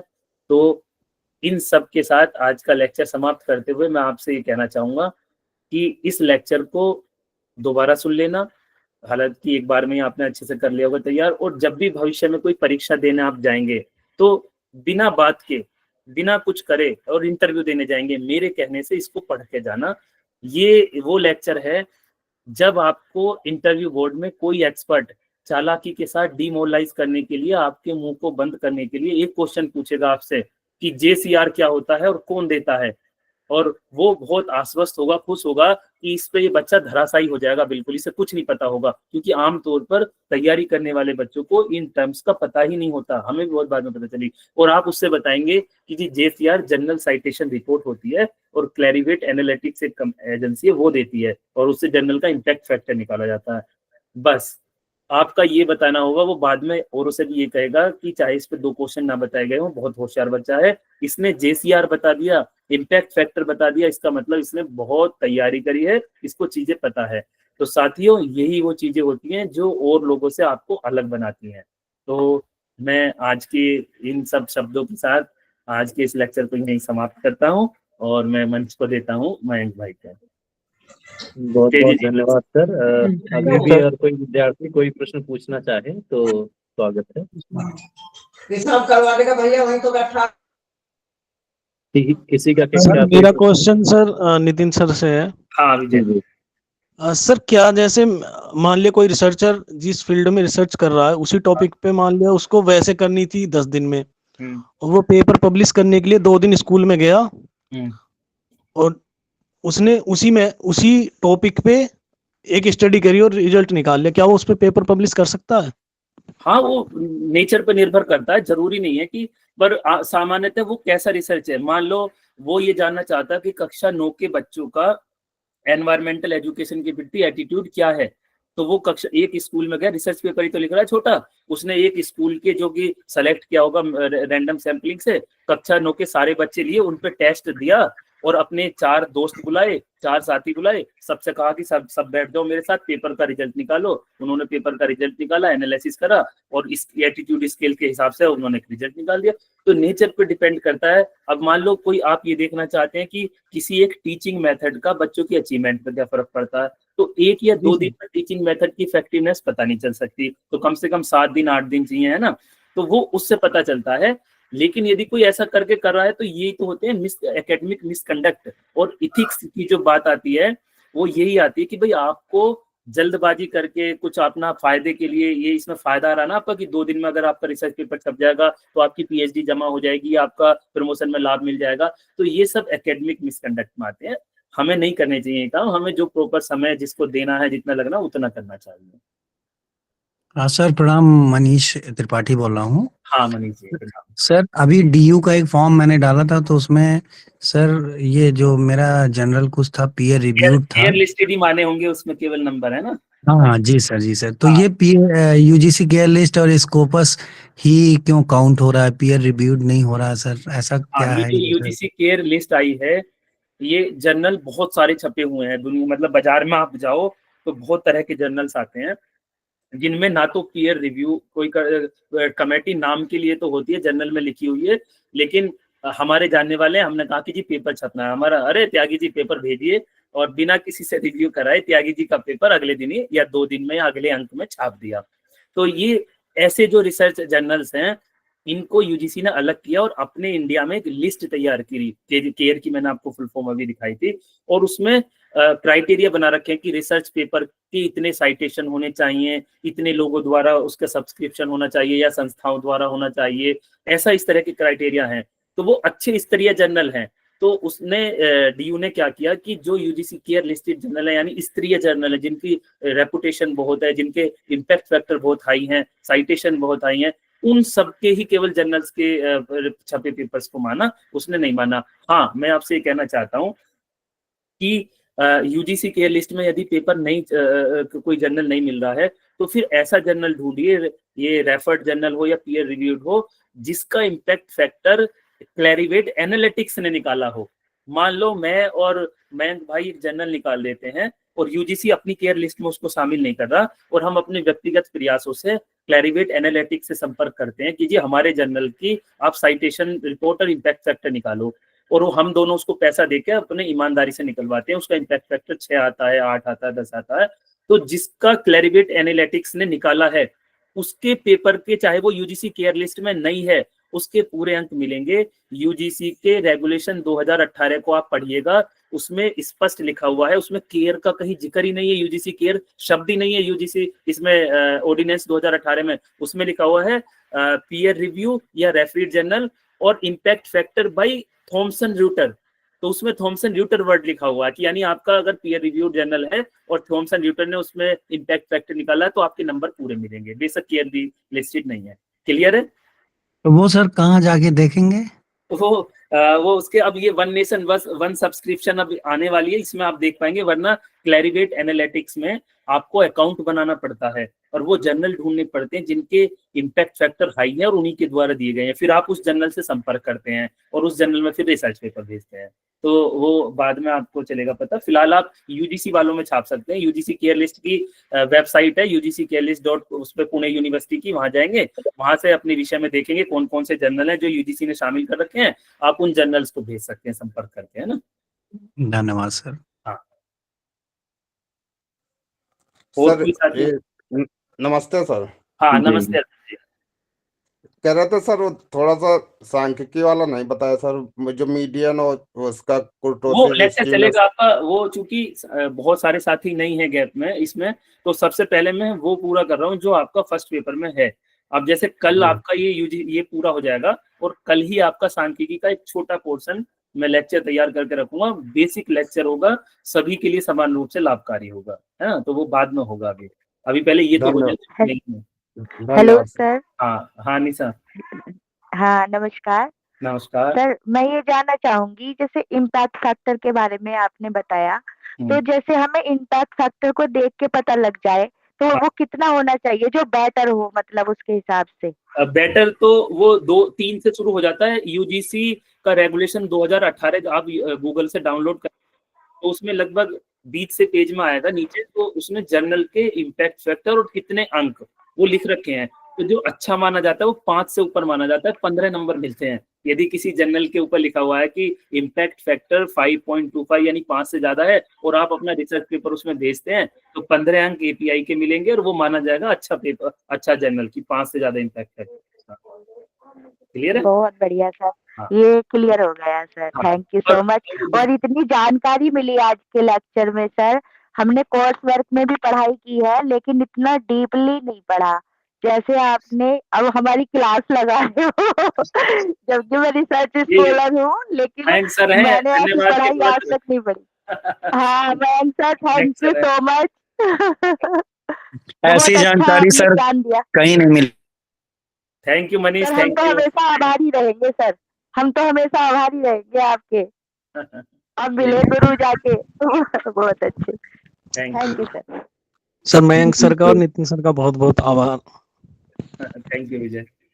Thank you. तो विद्यार्थियों, आप समझ पा रहे हैं कि आज के इस लेक्चर की कितनी ज्यादा उपयोगिता रही है, और बहुत ही वृहद रूप से सर ने कितना ज्यादा ज्ञान प्रदान कर दिया है एक ही क्लास में आपको।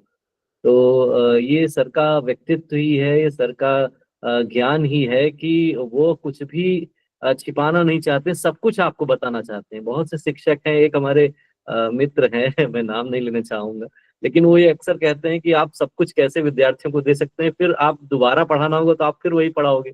हमने कहा देखिए ऐसा नहीं है। तो आप उनसे मयंक भाई एक बात जी। कहिए, उनसे जी। कहिए कि आप नदी के उसी पानी में दोबारा डुबकी नहीं लगा सकते हैं। आपका बिल्कुल, नदी का पानी आया, जिसमें आपने डुबकी लगाई, वो तो चला गया। वो बच्चे तो तो बह जागते गया, वो रहते तो हैं बह गया, हर बार वो तो में। बह गया।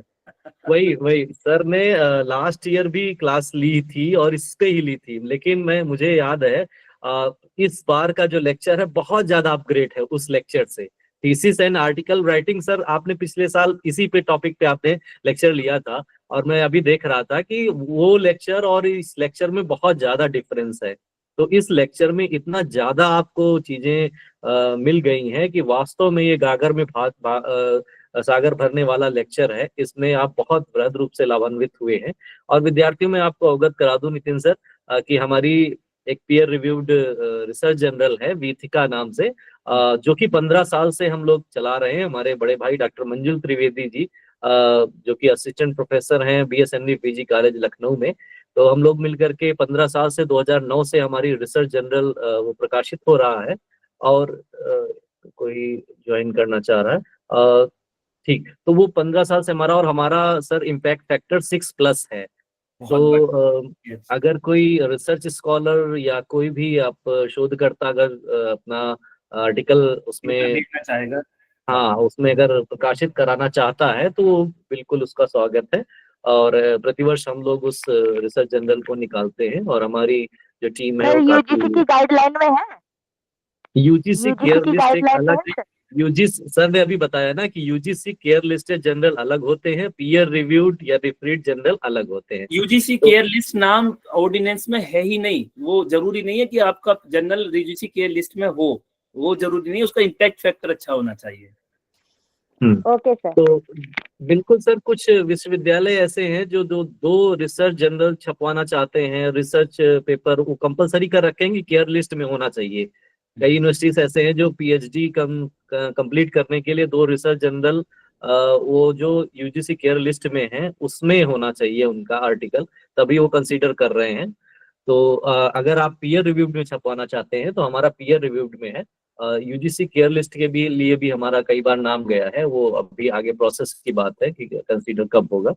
तो और जो सर अभी सर बात कर रहे थे प्लेजरिज्म की, तो जैसे विद्यार्थी जीवन में हम लोग बहुत सी गलतियां कर जाते हैं, या अगर हम रिसर्च पेपर लिख रहे हैं तो हम मान सकते हैं कि 20% या 25% प्लेजरिज्म हम कर रहे हैं, तो हमें लगता है कि चल जाएगा। लेकिन हाल ही में एक नितिन सर आपको भी याद होगा कि न्यूज़पेपर में आया था, बीएचयू का एक मामला है जिसमें किसी प्रोफेसर के द्वारा जो उसकी पीएचडी में लिखा गया है उसमें प्लेजरिज्म ज्यादा पाई गई है, तो उसकी वजह से उसकी पीएचडी डिग्री रद्द कर दी गई है। उनकी पीएचडी डिग्री को रद्द किया गया है एकेडमिक काउंसिल के द्वारा बीएचयू के।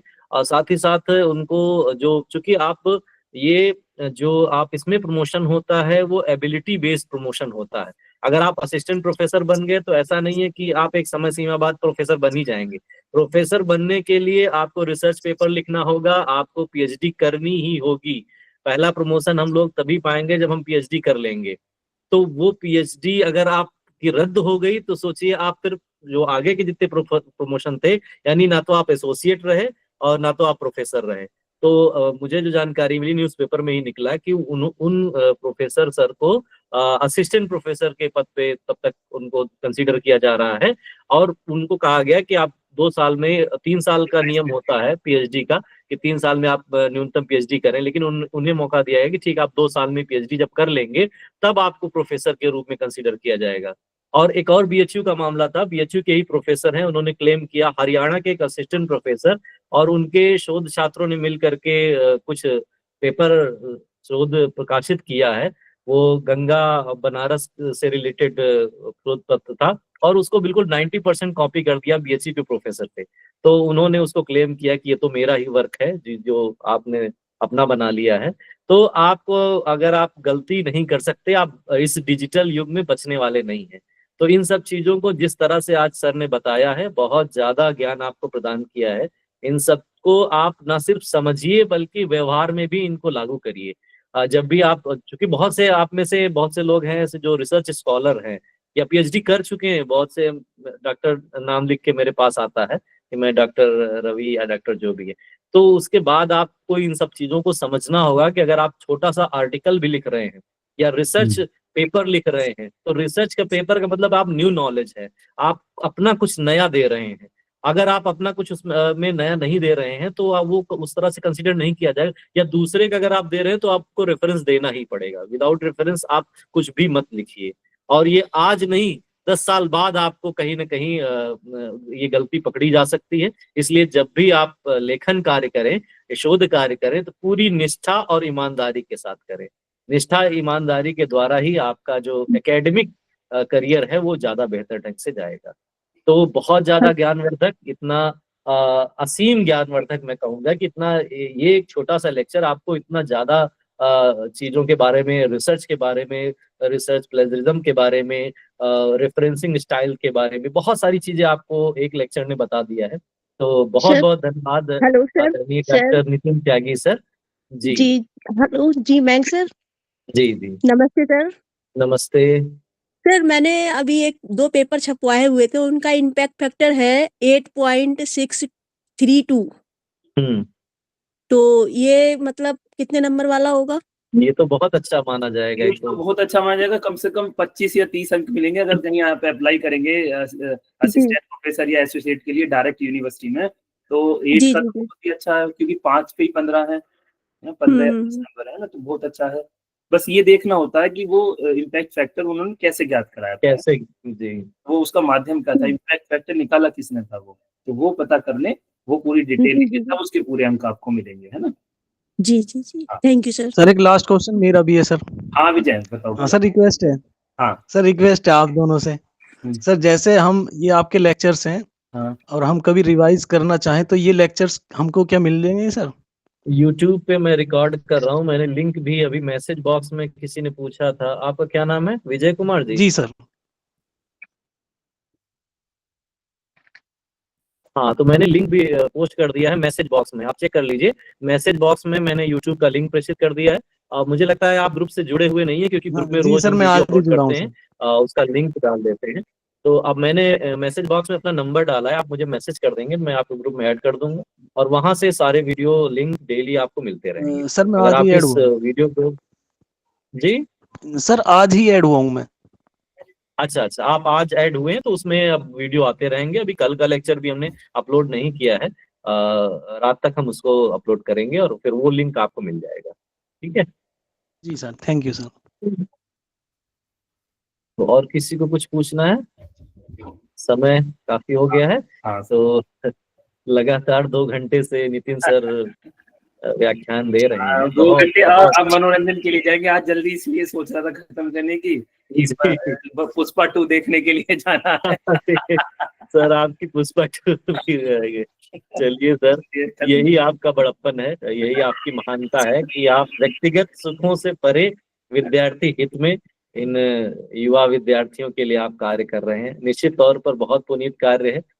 ईश्वर परमात्मा जरूर आप इस पवित्र कार्य को आपके उसमें ऐड करेगा और आपको आगे ले जाएगा। हमेशा सर ईश्वर आपको हमेशा आगे बढ़ाते रहें और आप इसी प्रकार से विद्यार्थियों को भी आगे बढ़ाते रहें। तो बहुत बहुत धन्यवाद सर, आज का इतना ज्ञानवर्धक लेक्चर था। मैं व्यक्तिगत रूप से भी लाभान्वित हुआ हूँ। तो विद्यार्थियों को इसी प्रकार से बहुत ज्यादा लाभान्वित करते रहें। तो बहुत बहुत धन्यवाद सर। हाँ सर आपका बहुत बहुत धन्यवाद सर। हमें ऐसा लगता है कि सच्चे अर्थों में अब गुरु हमें मिले हैं, वरना इतनी गहरी जानकारी सर, इतनी गहरी जानकारी किसी भी विषय से संबंधित शायद हमें कभी ही मिली हो। हम कॉलेज भी गए हैं, स्कूल भी गए हैं, लेकिन जो शिक्षा आप दे रहे हो ना, अमूल्य है सर। Thank you. चलिए सर, है शुभ रात्रि सभी को। तो सर विद्यार्थी पूरी तरह से कृतज्ञ हैं आपके प्रति। इस प्रकार का आपका भाव है, इस प्रकार का आपका व्याख्यान रहा है। तो पुनः मैं औपचारिक रूप से आपको बहुत बहुत धन्यवाद देता हूँ। बुंदेलखंड महाविद्यालय परिवार की ओर से, बीएड विभाग की ओर से बहुत बहुत धन्यवाद सर। इसी प्रकार से विद्यार्थियों को के हित में कार्य करते रहे सर, आगे बढ़ते रहे। शुभ रात्रि सभी को, enjoy your day. Good night sir. Thank you so much sir. Thank you so much, sir. Same to you. Thank you so much sir. Thank you, sir.